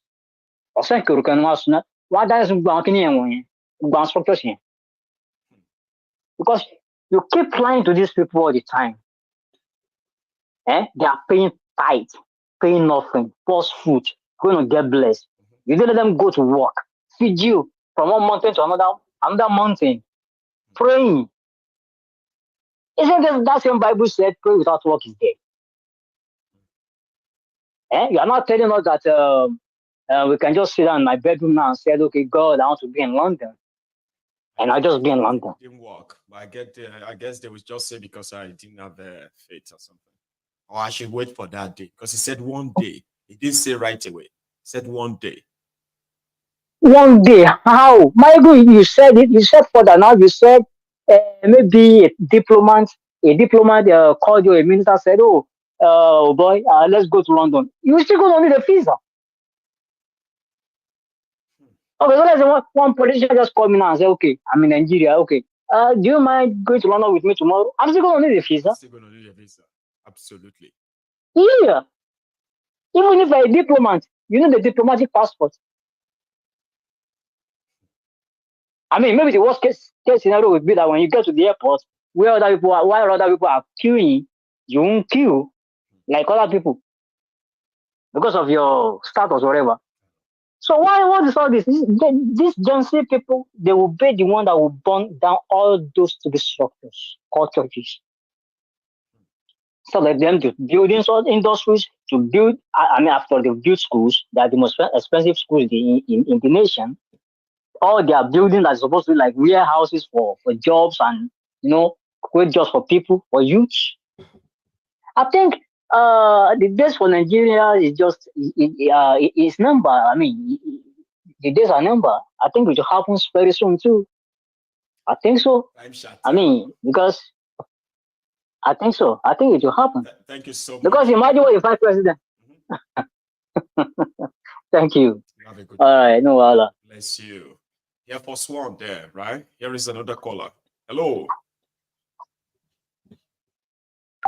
Okay. I think we hang on. No. Are you there? Yeah, I'm right here. Oh, Grant. I actually thought I lost you there. Good evening, sir. How are you? Yeah, how are you today? I'm very well, Baba. Yeah, Mr. Maiyegun, you are a soothsayer, you're a genius. You tell me more about it. Say you are. No, is who? The guy speaking is overlapping me. Overlapping me. How come you sounded so much? Like Adezado. These guys were lapping me. I don't understand. You are confusing me. What's your name? Tebesu. Tobesin. Tebesu from Nottingham. Oh, it is Benson, right? Yeah, Tebesu from Nottingham. Lost. Okay, don't worry. I'll just say brother from Nottingham. Sorry, you sounded so much like Adeza that I'm like, you lost there. Sorry about that. Yes, Maiyegun. Yeah, Maiyegun. Yes, sir. Yeah, what I got to say is that you are genial. When I say you are genial, you are a soothsayer. Really? Yeah, I'm here. I'm right here. To make that easier for all of us, man. I bring all the pieces here. So which means all of us actually knows what I know. Once I bring her here, it's easier to deceive her, right?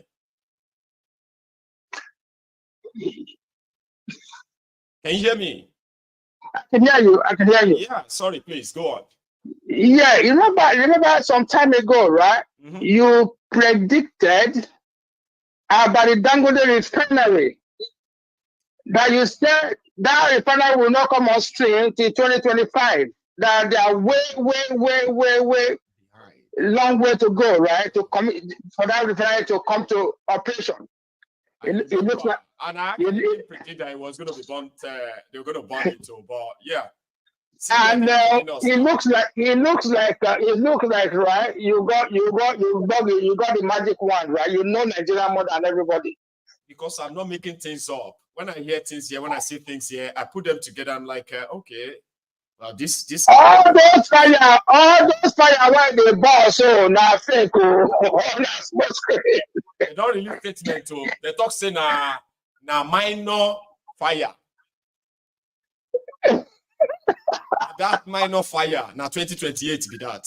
Forget about I'm telling you, man, it's just an excuse, right? What I don't understand, right? What everybody is talking about is that how can we have an NNPC? How can we have an NNPC, right? As our cash cow, and when Thiefnubu came out to power, right? The first thing he's supposed to do, right? We expect him to audit that NNPC. God bless you.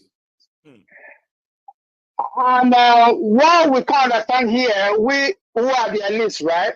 A national company, a national what they call it, endowment, right? What belongs to us, right? They made it a limited company instead of an LPC. Public limited liability. If you have to like make it any business, but this is a national asset, national oil. It's a national asset. Like what? Like inside Arabia, right? The Aramco, they made it. They even made it worldwide. It wasn't even national. It was worldwide. You can buy shares in Aramco. I mean, Aramco. Yeah, anyone can buy shares there. So this Nigerian blah is what we don't understand.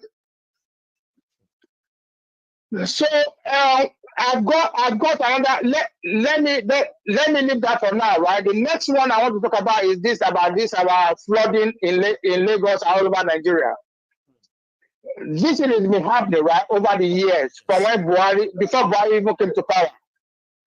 I remember when Jonathan was in power, when Lagos was flooded, right? He gave the government 700 million. I remember then 700 million. To alleviate them from that flooding nonsense.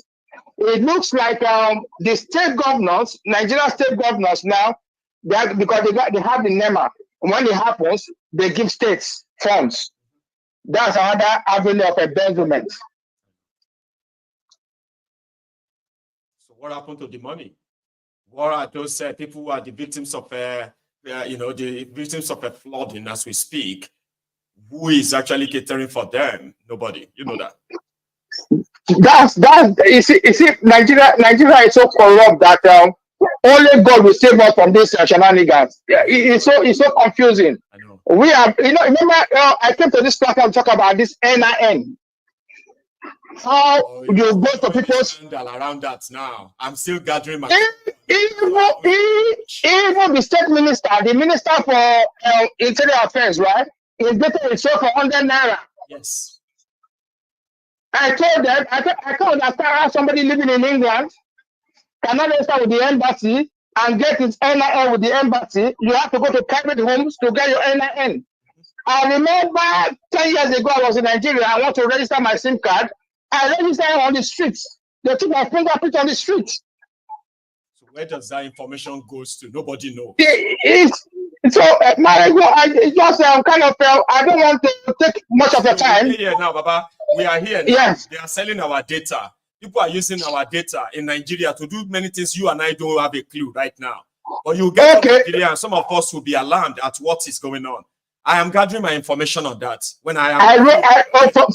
Funny enough, I wrote to the Minister of Interior. I said, listen, we that live in England, right?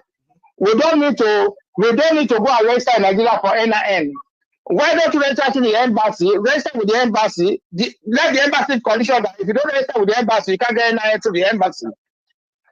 Because it will give them the opportunity, right, to gather the data of Nigerians living in diaspora. This way, right? Let me say this one before you go as well, right?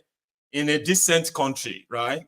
If you already have the passports, right? And you want to register for anything, for confirmation, whatever, can't they have a system that the moment you go onto the website of all this NI, that, right? You enter your detail, your passport will actually bring your detail, confirmed one, which is from the Ministry of Internal Affairs anyway, right? And then once they confirm your passport number is valid, your details and all of that, pay what you have to pay. Then you get your NIN or no. Maiyegun, yeah, you are right. I renewed my British passport right 2 years ago. I'm one of those guys that have the newest passport. Though it's not new anymore because of the king. Tax is the king now, right? They told me, do I want to use the detail of my driver's license for them, the picture of my driver's license, right, for my passport? When I said yes, I just did it online. They use my detail of my driver, Why can't they do that? The image of my driver's license, right, to give my passport. Yes. So long that picture is not more than 10 years old. They will use it. Yeah, they'll use it. That's what they did. Now, or you want to renew your passport, all you have to do is to go onto their website, right? Fill in the form, pay the money. They ask you, do you want a new picture taken or you use your old one? Yes, use my old one. They can even go as far as, like you said, your driver license passport. I say, can we use this one or another? You say, yeah, go ahead and use that. But in the next week, your passport will be dropped at the letterbox. Why can't they do that? Because that's what I don't understand. There must always be room for that corruption. Okay, it shouldn't be that easy for anyone. Some people need to feed. Some people need to chop. That's the language. Let me take another one, sir. Right? Thank you very much. Thank you very much. Yeah, it's all right. Tonight. That's a very good point you just raised. I am currently, indeed, though, a lot of you probably have been seeing the story of them selling the details of Nigerians, your NIN, your BVN, your banking details, your bank account, your everything, your driver license, all those information you put in to get those things and all that, right? They are selling them online for 100 naira, whoever needs to buy them. If they have to clone your bank, if they have to... But I'm still putting together all my details on that. You know, say when I want to come here and I want to tell you about it, I'm going to make you take it serious as well. And for those of you who have already known a lot about it, keep sharing it and keep talking about it. I'm gathering my own stuff. Here, hello. Hello there. Yeah, Maiyegun, good evening. Good evening, sir. How are you doing today? Well, I'm very well. This is Adeza from Edinburgh. Say that again. Adeza from Edinburgh. See what I've been saying now. Adeza, I'm going to call, right? Yes, that's why I will call. Tobensin or so, I couldn't get his name right. But yes. It sounded so much like you that I just automatically Yeah. Well, it's good to have you back on here too. How are you today? Yes, I'm good. Grand. Yeah, I want to thank God for Kenya's liberation. You know, I always say that Martin Luther Jr. said that freedom is not voluntarily given by the oppressors. It must be demanded by the oppressed. And what has happened, though there are many lives that are lost, but in the course of fighting for peace, there must be loss of life. It's natural. Understand? But it's unfortunate that in fighting for economic growth and peace in the country, that they've lost life. But we thank God that those laws was not in vain. They were able to revise the bill. And this is what we are saying about our country. Understand? Whenever they start a particular thing, they don't end it. They do it haphazard way and forget about it. So Kenya has achieved success in that level.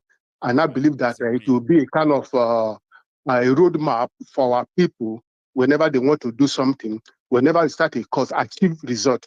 Unlike Labour Party, like Labour, who went on minimum wage, they couldn't achieve any result. They cut the off within just under 24 hours, and now government is telling them that there's no minimum wage for now. They have to wait indefinitely. But when they wanted to change the national item to the old one, it didn't take them more than 48 hours to do it. They do it. But now to do what concerns the public now, it will have to take ages before they could do it.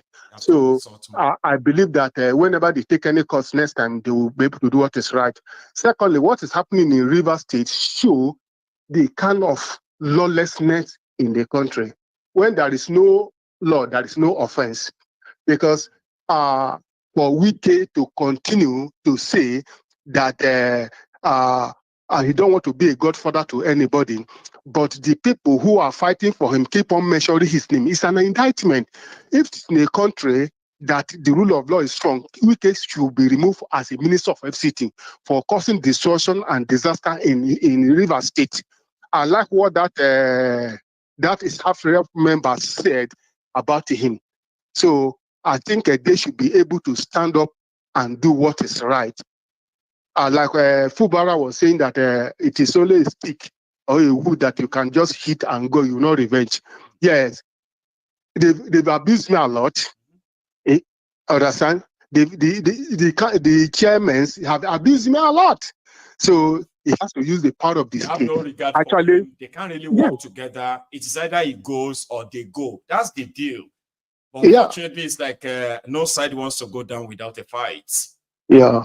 So I just want to thank you for your enlightenment on a daily basis. And sometimes I wonder how you get all this information, and they are very timely.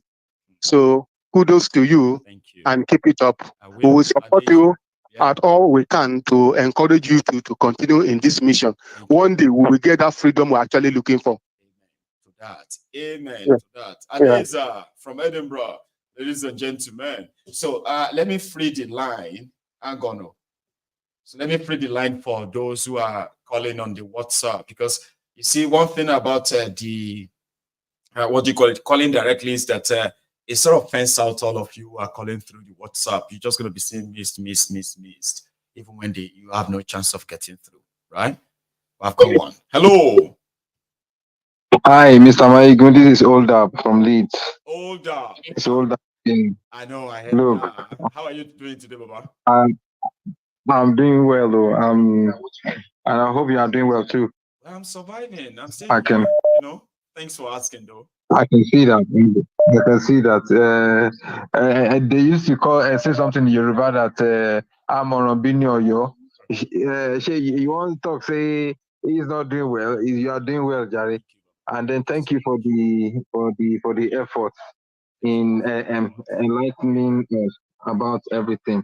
I'm so joyful for Kenya that they've managed to achieve what they wanted. So that's a good thing, and I hope that will serve as a starting point, something that Nigerian youth will reflect on and decide something. And then if they want to do something, they should do it rightly. Not if they want to protest, start protesting in Ojota or protesting in Ajigule or protesting in Sarere. Go next to where they are, let them see you. Exactly. Take it there. Take it right there to the place. National Assembly, police take it to military headquarters. Those places. Yes. In your thousands. Yes, if not millions, yeah. So they will be scared. They will adhere to your demand immediately. Their guns So and everything. yes, Those they are giving the guns to, those they are giving the instructions to, Baba, they themselves are like people like you, okay? What you are facing that led you to go and stand on the street, they are facing them too, but they can't protest. But if they see your resilience, you'll be surprised a lot of them will drop the guns. I'm pretty sure deep down inside them, they will be praying that God, let this Gen Z continue like this. So let them continue. Let them continue this until they achieve what they want. So what I'm just about to say is that look, Nigeria have already sold all their resources. Fuel, crude oil is already been sold forehand, right? So whatever it is that Dangote is waiting for, I don't know, because I don't know who is fooling who. These militants, they will claim that yes, they are tapping oil from somewhere. They are doing this from them, from the creeks and all. This is all planned, right? So that is a facade. They make it look as if Nigeria is still selling oil in a daily basis, that they have that capacity to gather dollar, or to have a foreign reserve and all this. But the fact of it is that the crude oil in the ground has already been sold. They've borrowed money on it. So it's already gone. So what Dangote is waiting for? They don't understand much of what you are saying. Let's give them an example, a recent one. Okay. The Afrexim Bank, they promised to borrow Thiefnubu $3.3 billion. So, and Thiefnubu will use a $12 billion worth of crude oil as collateral, 167 million barrels of crude oil. After 5 years, if Nigeria no pay that money back, now they started counting from last year now.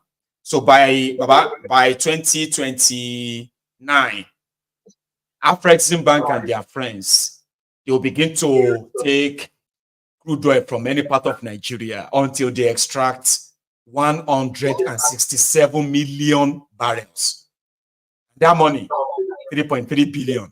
Thiefnubu don't collect 2.2 already. 1.1 billion will remain. They're supposed to give out this month. They've blown the money. So yes, they've borrowed money against some of these natural resources we are talking about, including crude oil.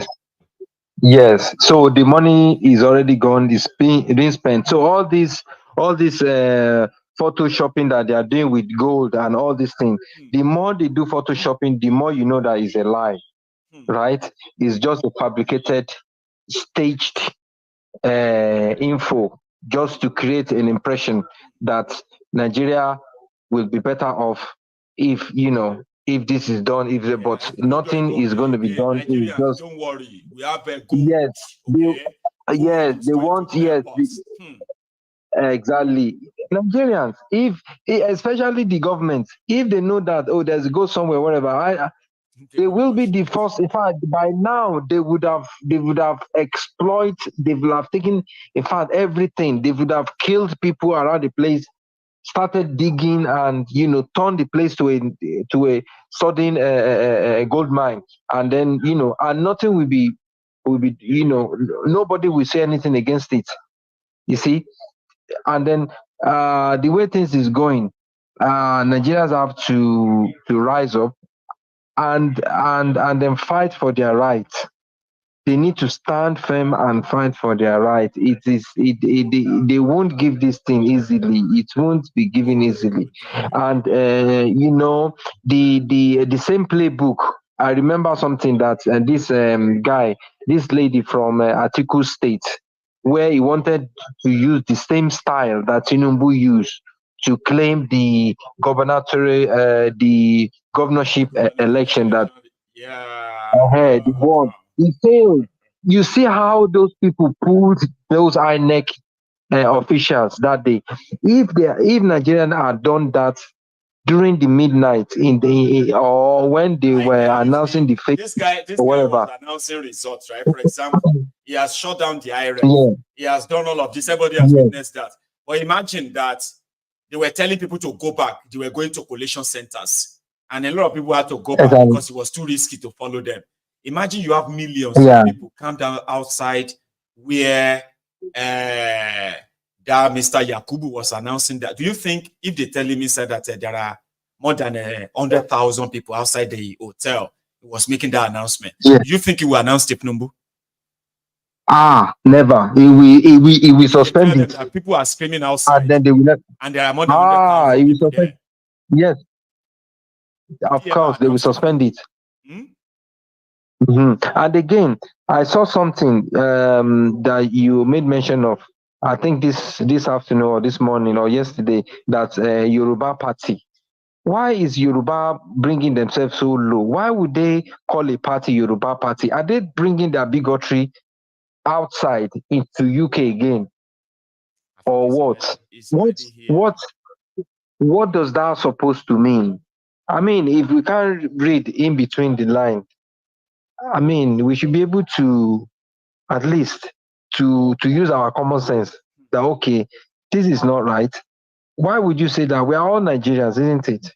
If really these people really want this unity, whatever, which I'm not keen about, because I know that what everybody are doing in that country is not in any way for unity's sake, because everybody are trying to get what they can get before everything breaks up, especially that Thiefnubu guy. So, and that's just my take for today. So I hope that these half word aboro so from aboro everybody. Yeah. So thank you so much. God bless you too. God bless you too. Yeah. You let me say hello to our people in Leeds, okay? And I will say hello to them. Yeah, thank you. So that's Older but there from Leeds, ladies and gentlemen. Now let's go. Let's take a mini break. Okay. So this is just gonna be me like trying to kind of like stretch a bit to say we've been here for like 2 hours already. So we have just like an hour to go, less than an hour to go. The line is still open. We will get back. I will get back to you in a moment.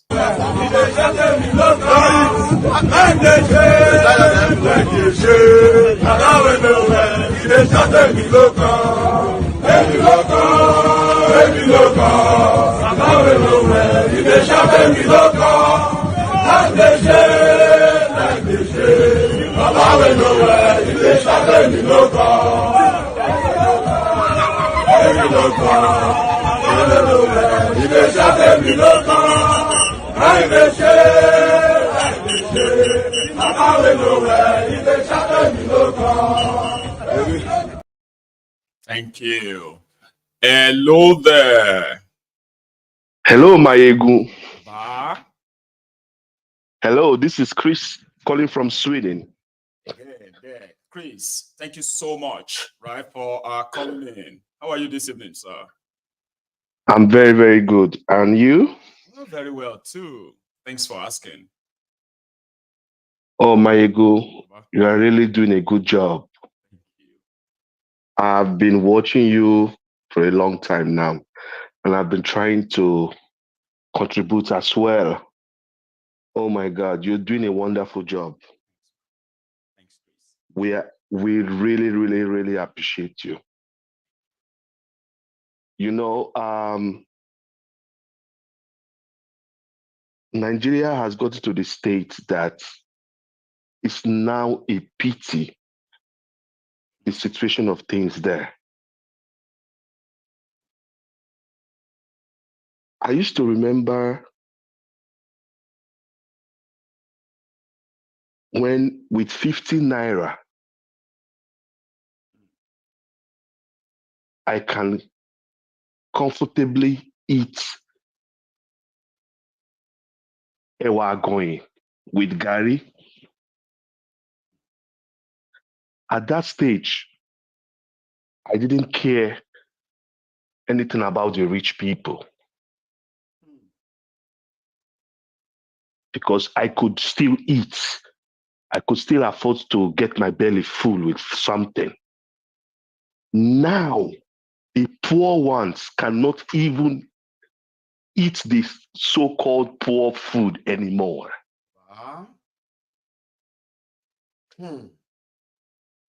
That is the most wicked part of the whole thing now.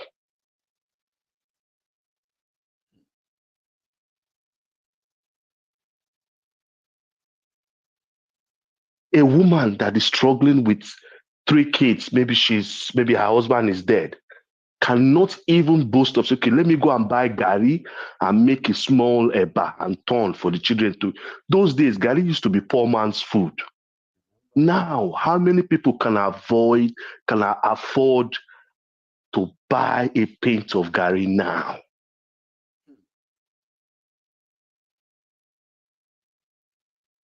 Maiyegun, I am the most happiest person when I saw what happened in Kenya.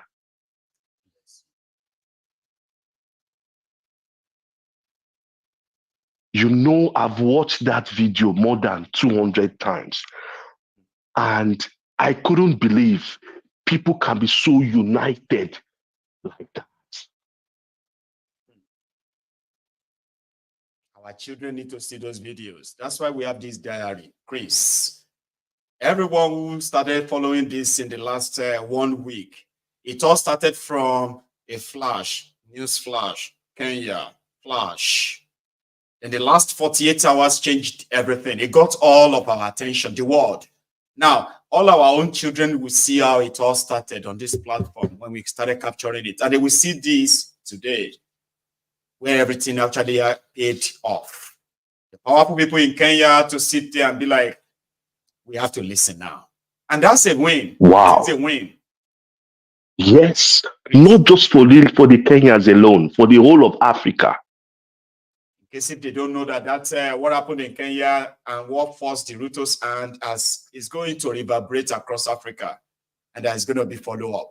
Chris. Oh my God. Nigeria needs this now more than ever. I don't even believe people will be alive until 2027, Maiyegun. Do you understand the level of the damage that is happening there? I don't even believe. Do you know, I called one of my best friends. I said to him, have you seen what's happening in Kenya? He said to me, I heard about it. I said, go and watch it. It's on YouTube. It's on everywhere. The only reason I told him that is for him to realize that right now, don't think about yourself, our generation. Forget about us now. Think about your children and your children's children now. We have to try to save that country for them. Because otherwise, those ones will not even have a country to fall back to.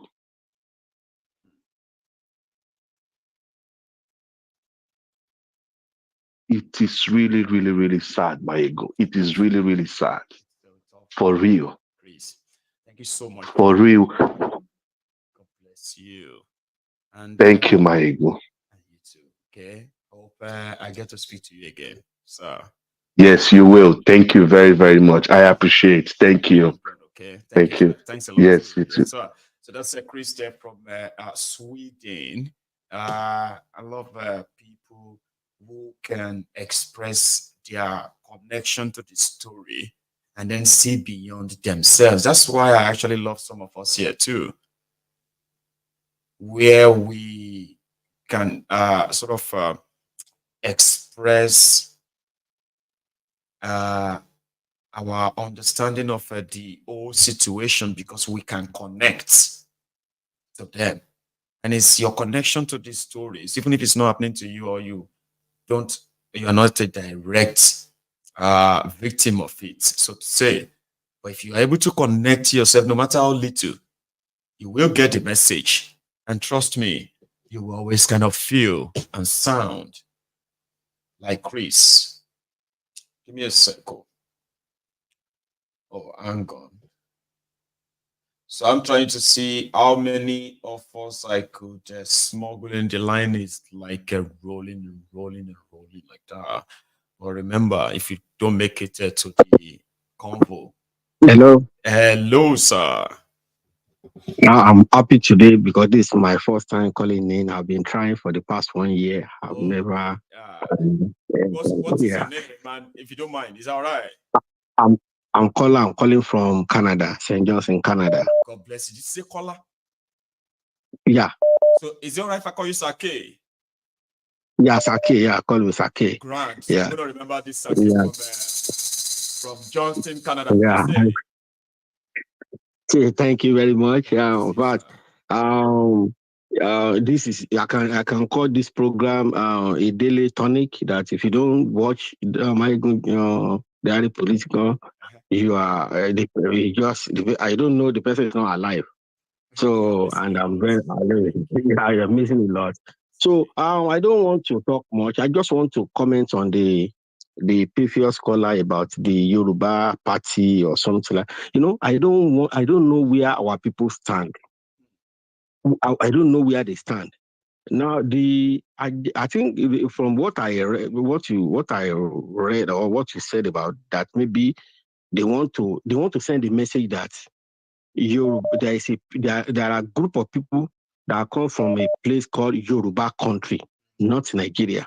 The person was saying that we're not Nigeria again. Do you still want them to float a party called Nigerian Party in UK so that the unity beggar we want to? Yeah, that's what we are saying. Let's come together. Nigeria will togetherness. We stand togetherness. We can move mountain. Something like. At least to me, I don't know the motive of those people that. A very valid point, sir. Yeah. And guess what, right? I don't know the motive. See, so Sake, let's tell them. Yeah. Yeah, Sake. See, you are making a very valid point. Okay. And I love it when people don't just always see things from the same lens, right? You know, the valid point you raised now, right? Is that somebody who agrees that Nigeria should break. But that person is kind of is unsettled, is not comfortable with a part of the would break Nigeria having their own political party in the UK called the Yoruba Party. So which means that there are those who believe that Nigeria will break truly, right? And they don't want any idea in the UK to say we are Nigerians, let's come together. No. This is a Yoruba party. And if the UK government or UK electoral body registers it, right? And so be it. Yeah. We shouldn't see it from why are we ridiculing ourselves that way? We should see it from the fact that will you feel the same if Yoruba nation becomes a country? Would you feel the same that there's a Yoruba something party in the UK? Yeah. I get your drift, but I want you to finish. Continue. Okay, so that if I would love it if the Biafran can float a party in UK, and we have member of parliament in UK from Biafra, so that when they get to the parliament, they can advance the cause of Biafran struggle. Yoruba people will advance the cause of Yoruba nation struggle. Even if they are white people, if they can float their party, let them so that we can start discussion from their parliament that this contraption must break. So that's my contribution. Like people should say things from one lens and say, oh, like jokers. Let me tell you something, right? See, Maiyegun, who happened to be our own person on this platform before now, right? So we discovered that himself and a few others too, right? They are for Koolu. But he has his own point that I was trying to push and said that, well, they are working with Koolu. So I have my reservation. But you see this point you just raised now. You are practically just telling all of us to stop pretending that we don't want Nigeria true. If we don't want Nigeria, we should never feel uncomfortable when we hear names like Biafra, Yoruba, or Arewa as a group anywhere outside Nigeria. If truly we don't want Nigeria true, right? Then we shouldn't feel uncomfortable. I love that, sir. Yeah. So thank you very much. I'm fully part of the Maiyegun family. God bless Thank you. That's so brilliant. Listen, everyone, okay? We pride ourselves here, right? As people who want to try to understand and at the same time manage our differences. Don't deceive yourself. Yeah, maybe the reason why all of you come here. But do you know why some of you remain here? It's because whatever you believe in, except if you're an Agbadorian or the Sheikh family, I don't want them here. Okay? If you see anybody supporting PDP and then APC, I don't want you here. And I'm kind of proud to be biased towards you. I don't want you. You have no right. You have no respect. You have no nothing here. You are a fair game on this platform. But you see everyone else, every other group, they are the creation of the failure of the APC PDP in Nigeria. Those who want Nigeria to break, those who are asking for revolution now, those who are the obedient, the Biafrans or the Yoruba nation or everyone that is asking for something out of this contraption, they are the victims of the failure of these people. So don't come here. That anybody will even parade himself or herself as a supporter of APC or PDP, to me, it's an insult. You shouldn't even come to me and say, I am a supporter of Thiefnubu, but I actually want to have any conversation with you. You walk away. But you see others, I then encourage us to say, listen, if you continue to fight yourself, hate on yourself, tear yourselves down, if you can't see beyond your tribe, your this, your that, and all of this, then you are not ready. We need to see beyond that. And also, that even if you disagree with some of what others see as their own way of going against the establishment, even if you don't like their style, you should respect it. Because at the end of the day, we have something in common. When you tear yourselves apart, you are doing the job of the PDP, APC, and their goons, the establishment, so to say.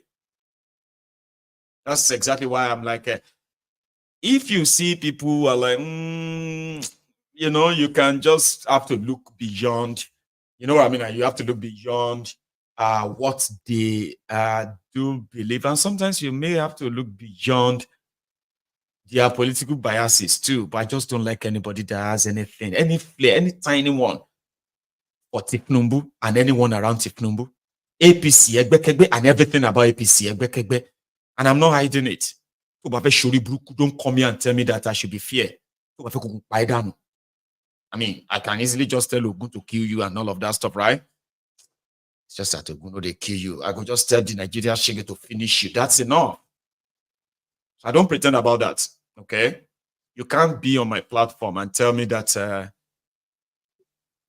I am not APCO, but it's just that you know, I tend to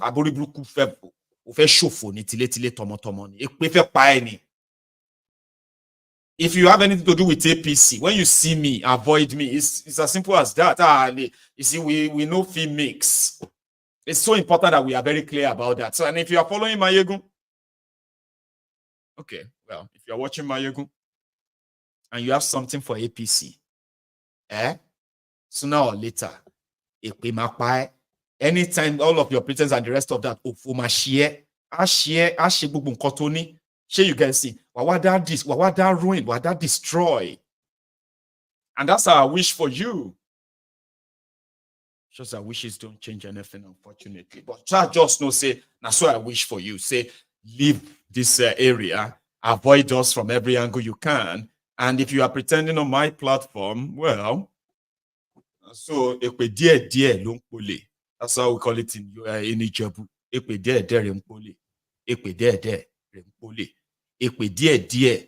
You will sit down there, right? And about in Roger, seeing Lori dear. Okay, right? So just remember that too. Don't tell me that I love Maiyegun and I also sort of like APC a bit. And it's as simple as that. And the reason is this: I consider everybody that has any support for APC as a threat to my life, and I mean it.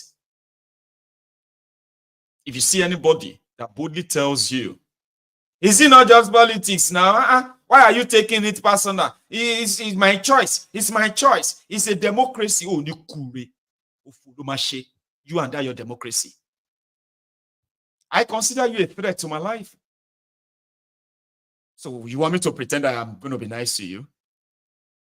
You want me to pretend and be like a nice person?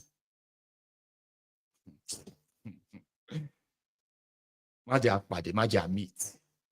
Hello to you. Hello, Maiyegun General. The Prince. I was Mike. Prince Jejeman, representing IPOB for life. Bless you. Prince, how are you? Baba.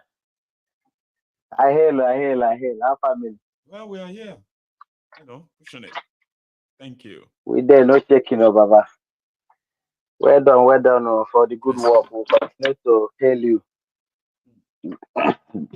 We pray, may God still strengthen you for us. They're easy. Yeah, I want to give a shout out to Kenyans. Bosa. They really made us proud. They really made us proud, Baba. What I'm encouraging Nigerian youth, if they still have any courage in them, is that when they want to start, let them not go to warehouse to start to look for Indomino and rice. Because the way their own matter is not is above hunger. Is terrorism. That is their main problem. Their life is at risk. That's what they should know. Nigerian level is that look at what you are. The news on the social media everywhere about our data. Data is not safe. Because when you in London now, one day when you go to Nigeria, they go feel hold you for airport and say, we don't look for you for the past 6 months. You borrowed that 8 million naira. You can't run away. You say, what? What? Who? They say, you. See, your details is here. See your. I say, me. They say, now because I did in London. Easy. Baba, it's not a laughing matter. 100 naira. Can you imagine? 100 naira. There is the complete. Maiyegun, when we are saying this thing, it be like saying a play. When the country is handed over to a terrorist, Bantami is a known terrorist. This is the person in charge. We are shouting. Everybody now the kind was shouting. IPOB was shouting about all this thing going on. A whole nation data is given to a terrorist to be handling. What do you expect? So as it is now, they can even give any terrorist your information to come and just buy you for where you there for your house. That is it. Yeah, we're not talking. When we are talking about this data, some people they say, my money. They talk about your head and your life.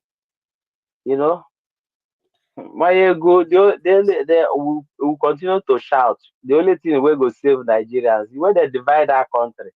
All the terrorists, where they carry come, everybody, go cross your border. They crazy, they no fit cross, enter Togo, enter Benin, no fit now. As the mad rich, So Maiyegun, that is free entry, no visa.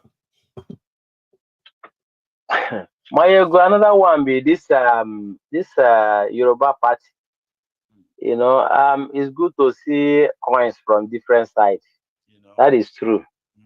As one of the last caller said. But the point is this, from my own point of view, they say when you go to Rome, you do like the Romans. Right. If this is a society where everybody is being recognized, even you that is a foreigner, is being taken very care of. You go to hospital, you are looked after. Everything about you, government takes care of it as long as you are in the system, or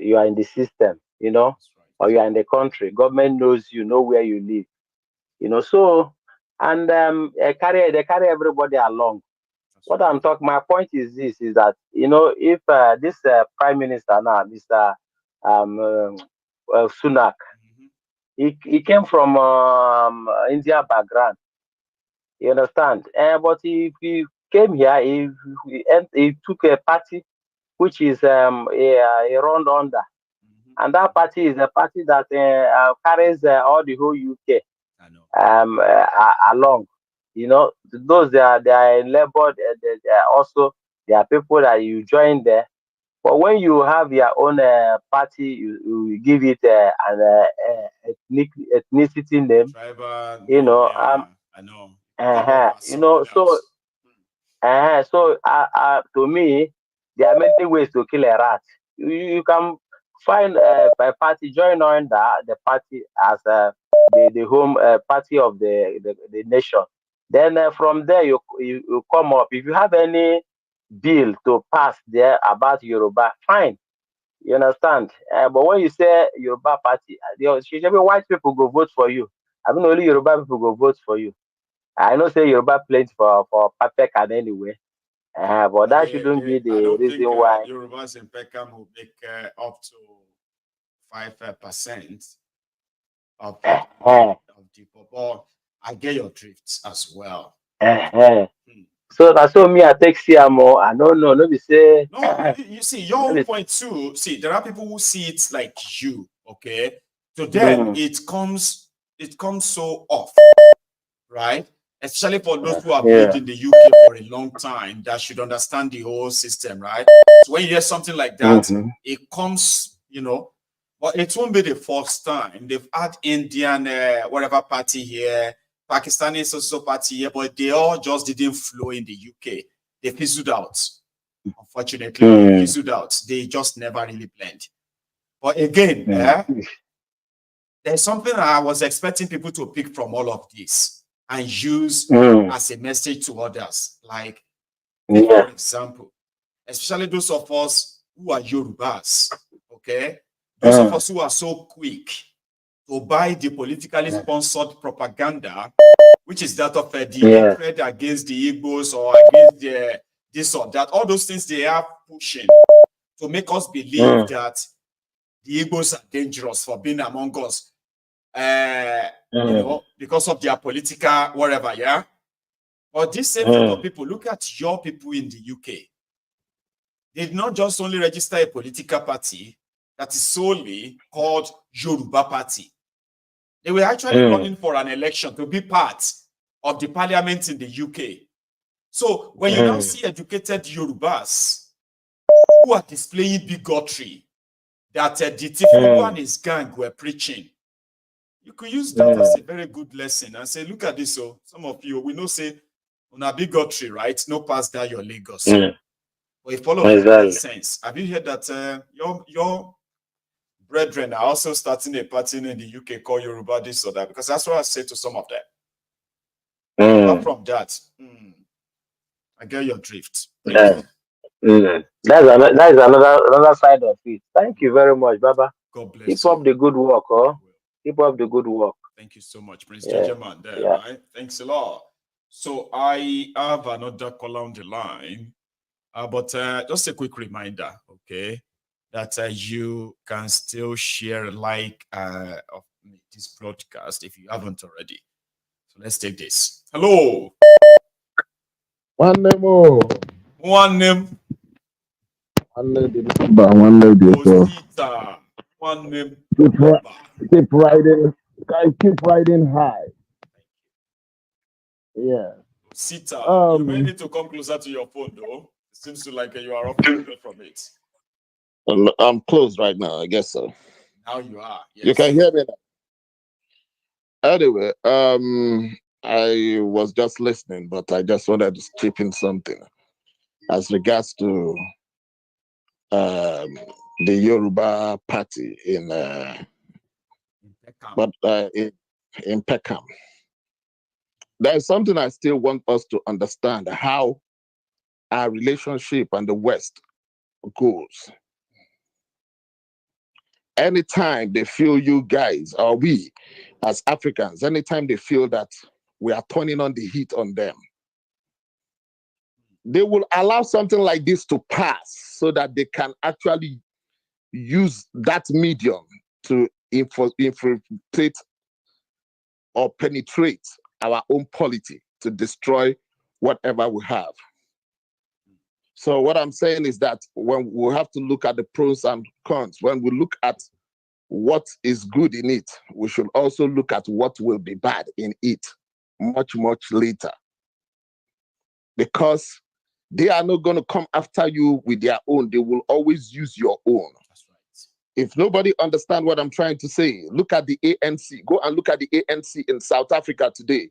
It is being sponsored by the Western influence, by the Western money.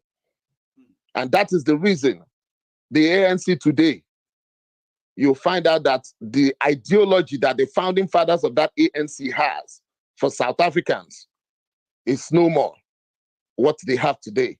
So we have to be very careful when we are looking at it, that we are forming a Yoruba party, the Igbo should go and form the Igbo party. No. If we know what we want, let us concentrate on what we want. Let us concentrate on ourselves. If we want to be selfish, I tell Africans, if an American politician is talking, he will say American first. The Europeans would say something, they will say the European comes first, that they are the apple of the eyes of the world, that they created what is called civilization today. When you talk about NATO will tell you that when you touch one person, you have touched every member of NATO. That's right. And I do not know the reason why Africans will be there and will think that, our own charity will start abroad. Look at that book that you've been reading with us. It tells you, that book, the summary of that book is that they come after you through and within your own self. They are not going to bring their people, because when they bring their people to you, you are not going to trust them because they know how bad you feel about them. But they will have to penetrate through your own people. The same thing is happening in America here too. If they want to destabilize every union that the blacks they have in America, they will still have to use people like that same community to destroy them. So we have to be very careful for what we wish upon ourselves. Because another big problem we have is that we concentrate on today. We don't concentrate on tomorrow. But these people who are adversaries, they concentrate not even next year, not even in 10 years. They concentrate from 40 years and above to carry out their theory. Thank you very much, my brother. Bless you. God bless you. One name, the number. God bless you, and it's good to hear from you. Second time today. That's Osita, ladies and gentlemen. Here is another caller on the line. And also, Festus, thanks a lot for your super chats. Indeed, okay. I have another caller on the line. Let's go there. Hello. Hello, sir. Good evening, sir. Good evening, brother. Idris, is that you? Yes, sir. Yes, sir. Grand. Please. Okay. Yes, sir. I was actually watching from the beginning, sir. So I had known that you actually picked the call. So I'm still watching from the back. But let me just quickly make my own points. Yeah. Concerning number one, that's of Kenya. Well, I will actually give it to them because I believe that freedom is not something that is being given lightly, except you fight for it.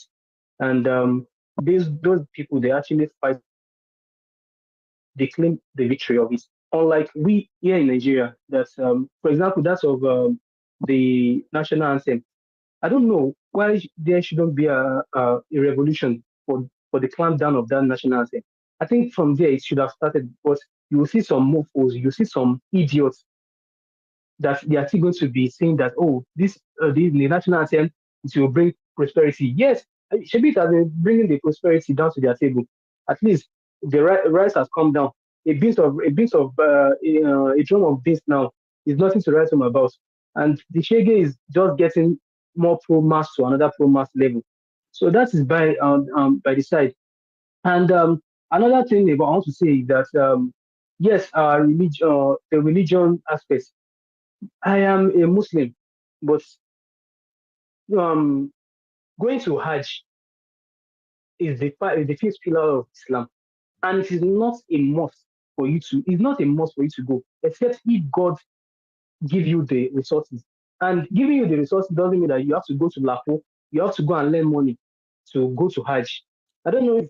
Please, am I coming? Afford it. Okay. It's not by yes. force to even say It is not by force. Okay, the 5 pillars of the 5 pillars of Islam is number one, the faith. So going back to the Hajj, which is the first one, sir.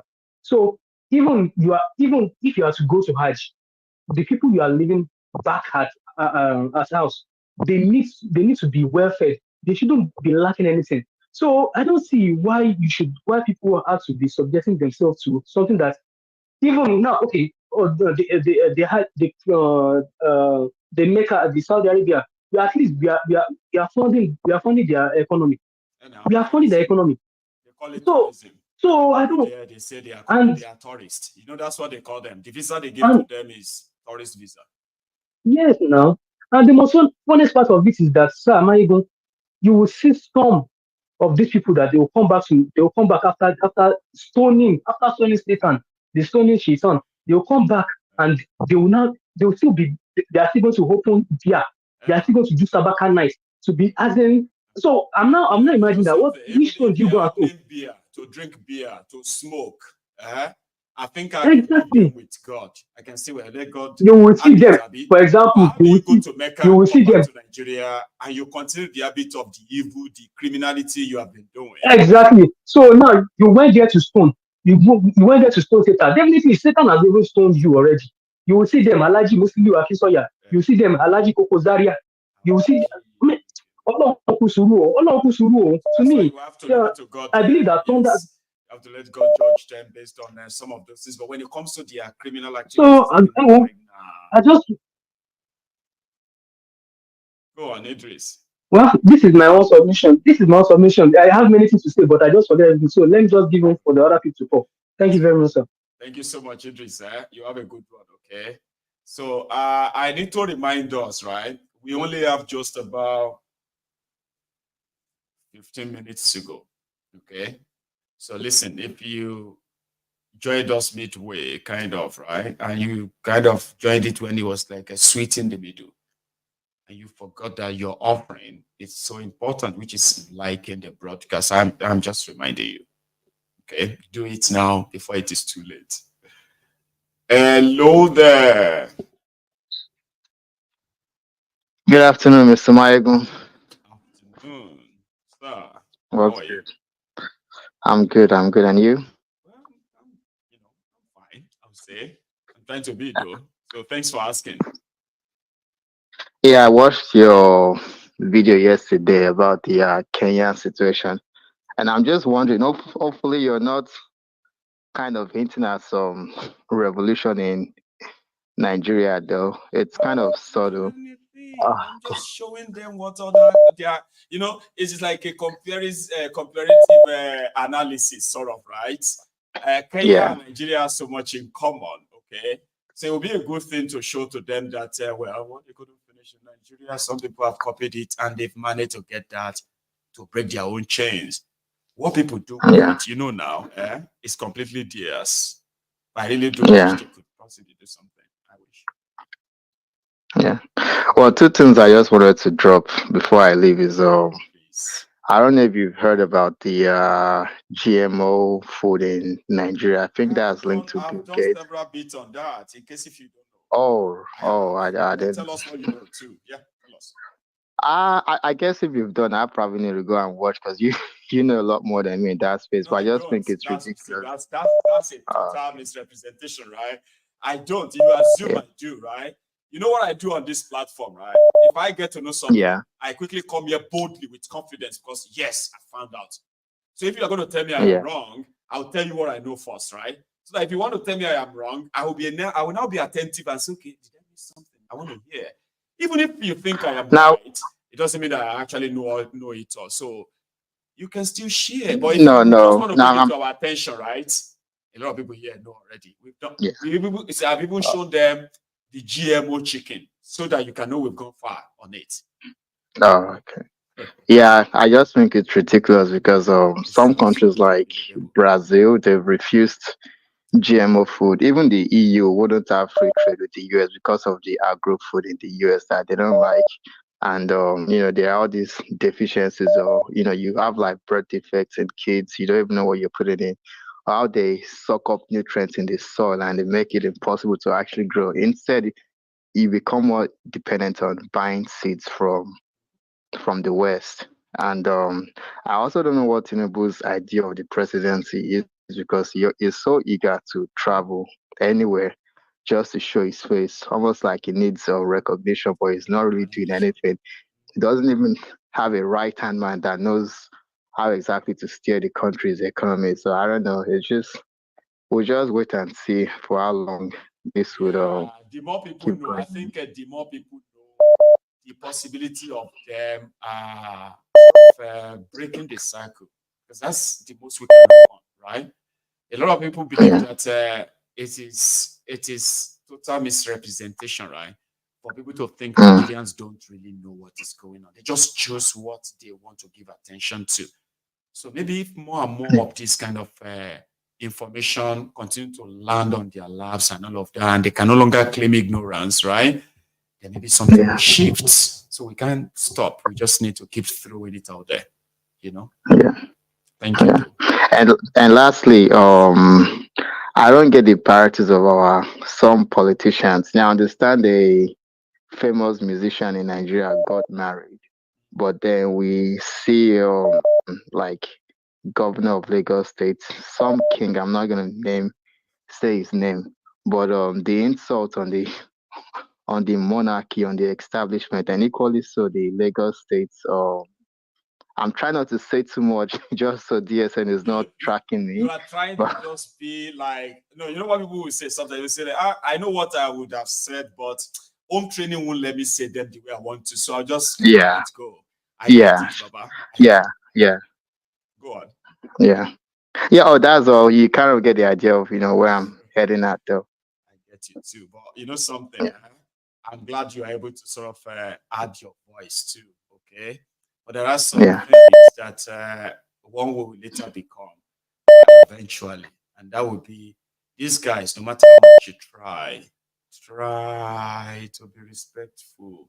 You know, they are very disrespectful, by the way, right? They do all these things, then they look at us straight into our eyes, right? And then tell us that we are stupid for trying to question what they are doing. Like we are stupid, we don't understand. No, you won't understand. They look straight into our eyes, okay, and tell us that our lives are better with them. Right? They said our complaints are just out of the fact that we are spoiled. And that's an insult. It's called insulting our intelligence. These guys will look at us and blame us for why Nigeria is what it is. With the right information, right? One of these days, they are going to make you lose that your home. Okay? The one that is still holding your money back, make you lose it. You won't give a damn anymore. We'll get there. Yeah. You know what I mean? Please think about what I'm going to say real quick before I head out. There was a policeman in Kenya who was part of those busting the protesters, right? He got a call that I think his sibling was killed during the protest. So let that sink in to the ruling bodies of Nigeria. God bless you, my brother, sir. You have a good day. Thank you so much. You have a good one, I would say, for the last time. And I'm taking my last... hang on. I think I can still take maybe one or two more. If this caller is generous and not kind of like use all the time. Yeah, it's another caller. Hello. Good evening, Maiyegun. Good evening, sir. How are you? I just have like two things to say. Because of what you said about the data selling, long time ago, I saw one comedian in Nigeria. He went to London and he went to one cyber cafe and he saw our data being taken by these cyber cafe. And on this comment section, I now wrote, how can we be giving out our data in a foreign land by in a cyber cafe? Now, under my comment, a lot of lashes, people like from Nigeria, they were shouting on me, are you stupid? It's Nigerian government that gave it to them to do. They are doing it. It's working. I said, do you know what you're giving away? In abroad here, before you say anything about your data, there's what they call, in German, they call it data schützen. So data protection, they have to, people go to jail for playing with it. Yeah, even my wife cannot call on my behalf without me being beside her. Then they will ask her the date of birth or so. If my wife said he's here, I will say it by myself and give my wife back to the photo, speak for me. So when I saw it, when I saw it, I was like, what is going on here? How can we be putting our data on the street? So they were talking about rubbish, insult everywhere, you know. So people should not be making excuses for people living in Nigeria. They are stupid. Then another thing, another thing is this Davido's wedding. I observed something yesterday. Although a lot of critics are coming, but I observed something. Do you know that they said over 70 private jets were in Lagos yesterday? And you saw the video. If you happen to see the video on the internet, there's a lot of prominent people there. Oba Oni was there, Obasanjo was there. There's a lot of them, many of them governors, chiefs. Even the video was talking that he brought out 50 chiefs from Igbo land, you know. But I noticed something. The youths, the Jay-Z, what they call us, the Jay-Z, the youth, they didn't recognize all those people. There's no room for politics topic. You know, normally when politicians they gather like this, you will see what like they decide to of it later when they're going to drag themselves. But this one, no. Yeah. But there's no time. Nobody even looking at them. No, they were like the youth covered everywhere, even in front of the video and the wife. There's a lot of you standing there. So you see the officials, you know. When they left the arena, nobody noticed them. So from there, the lesson is that they should know that nobody sees them again. Because the day of the fracas, it will be bloody. Nobody will see them. Nobody seeing them again. Then another thing is that I saw a lot of youths, thousands of youths standing on the roadside, begging money, shouting, begging the people, the fathers and the children. The fathers and the children that made their life miserable, begging them money on the street. It's a pity. And thank you so much, Maiyegun. That's all I want to see. Thank you so much. Thank you so much. Yeah, good night. Right? Some points there, ladies and gentlemen. Lessons here and there, left, right, and center. Everybody they pick from their own ad hoc university. Because I think that's what life is, though. I think it was my grandfather that told me that I was very young, okay? I can't remember what the conversation was anymore, okay? But I just remember that he told me something about life is going to send me to the ad hoc university and I will learn about life, okay, on my own. And I think life is like a ad hoc, and then you learn how to fall. You fall down, you rise, you fall again, and all of that stuff. So life will actually knock sense into you. If you won't get sense, be that too. For some people, if you knock on like this, if you do like this to their head, if you shake on you can just say kuro kuro kuro kuro kuro kuro kuro kuro kuro kuro kuro. And when I say kuro kuro, it's like when you put something inside the pangolo, you shake on kuro kuro kuro kuro kuro. Brain want it dry, want it freeze. There's no amount of anything that can actually bring it back to life. I know those ones too. Baba yo my echo shani ko. Sorry. Do I have a caller on the line? Do I leave some? Sorry, I'm so sorry.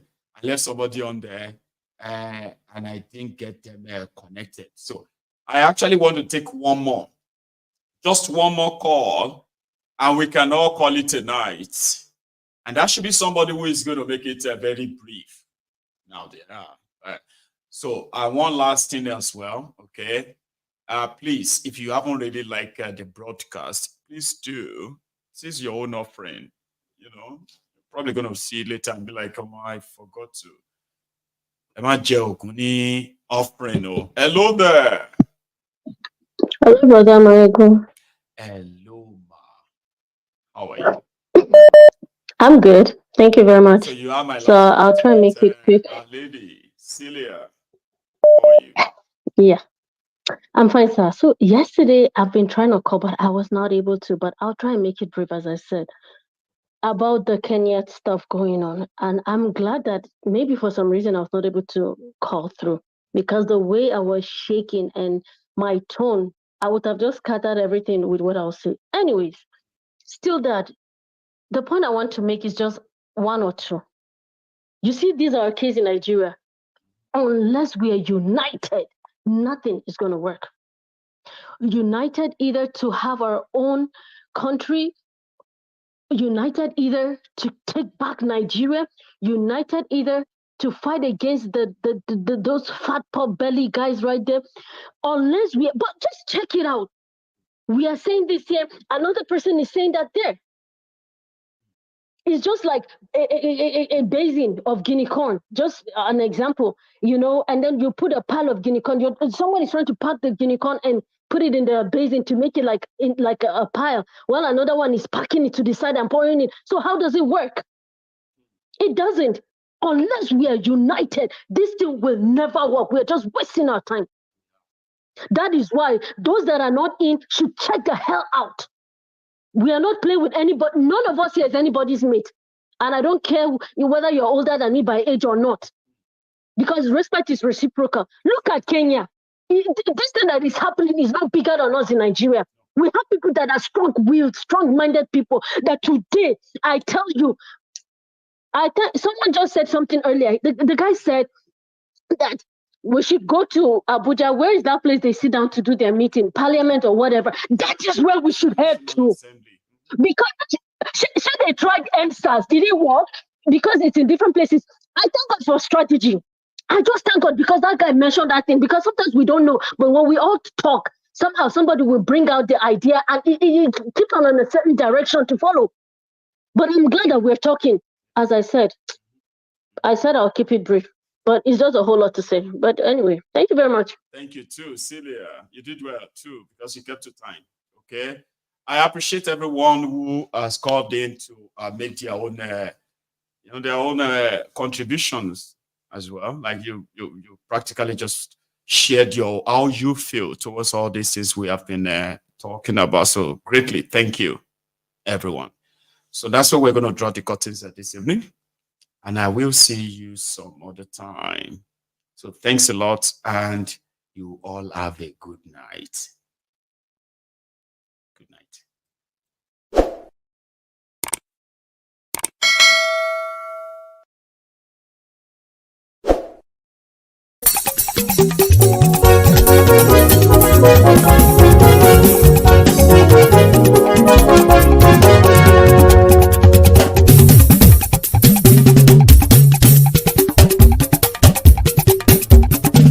Maiyegun làwa mọ̀ làmọ̀ tó dòdòdò.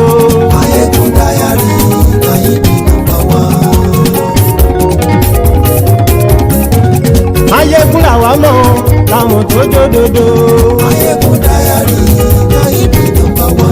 Maiyegun ti dé o ọ̀rẹ́ ará ìlú. Maiyegun Diary Haiti #1. Lórí Facebook, lórí YouTube. Maiyegun Diary Haiti #1. Gbogbo bó ṣe ń lọ ni Maiyegun já wa sí. Maiyegun Diary Haiti #1. Àṣírí ọ̀jẹ̀lú kì í bò níbẹ̀ o. Maiyegun Diary Haiti #1. Bó bá ṣe àní Maiyegun máa wí. Maiyegun Diary Haiti #1. Ó sì tún ṣe eré wàá gbọ́ níbẹ̀ o. Maiyegun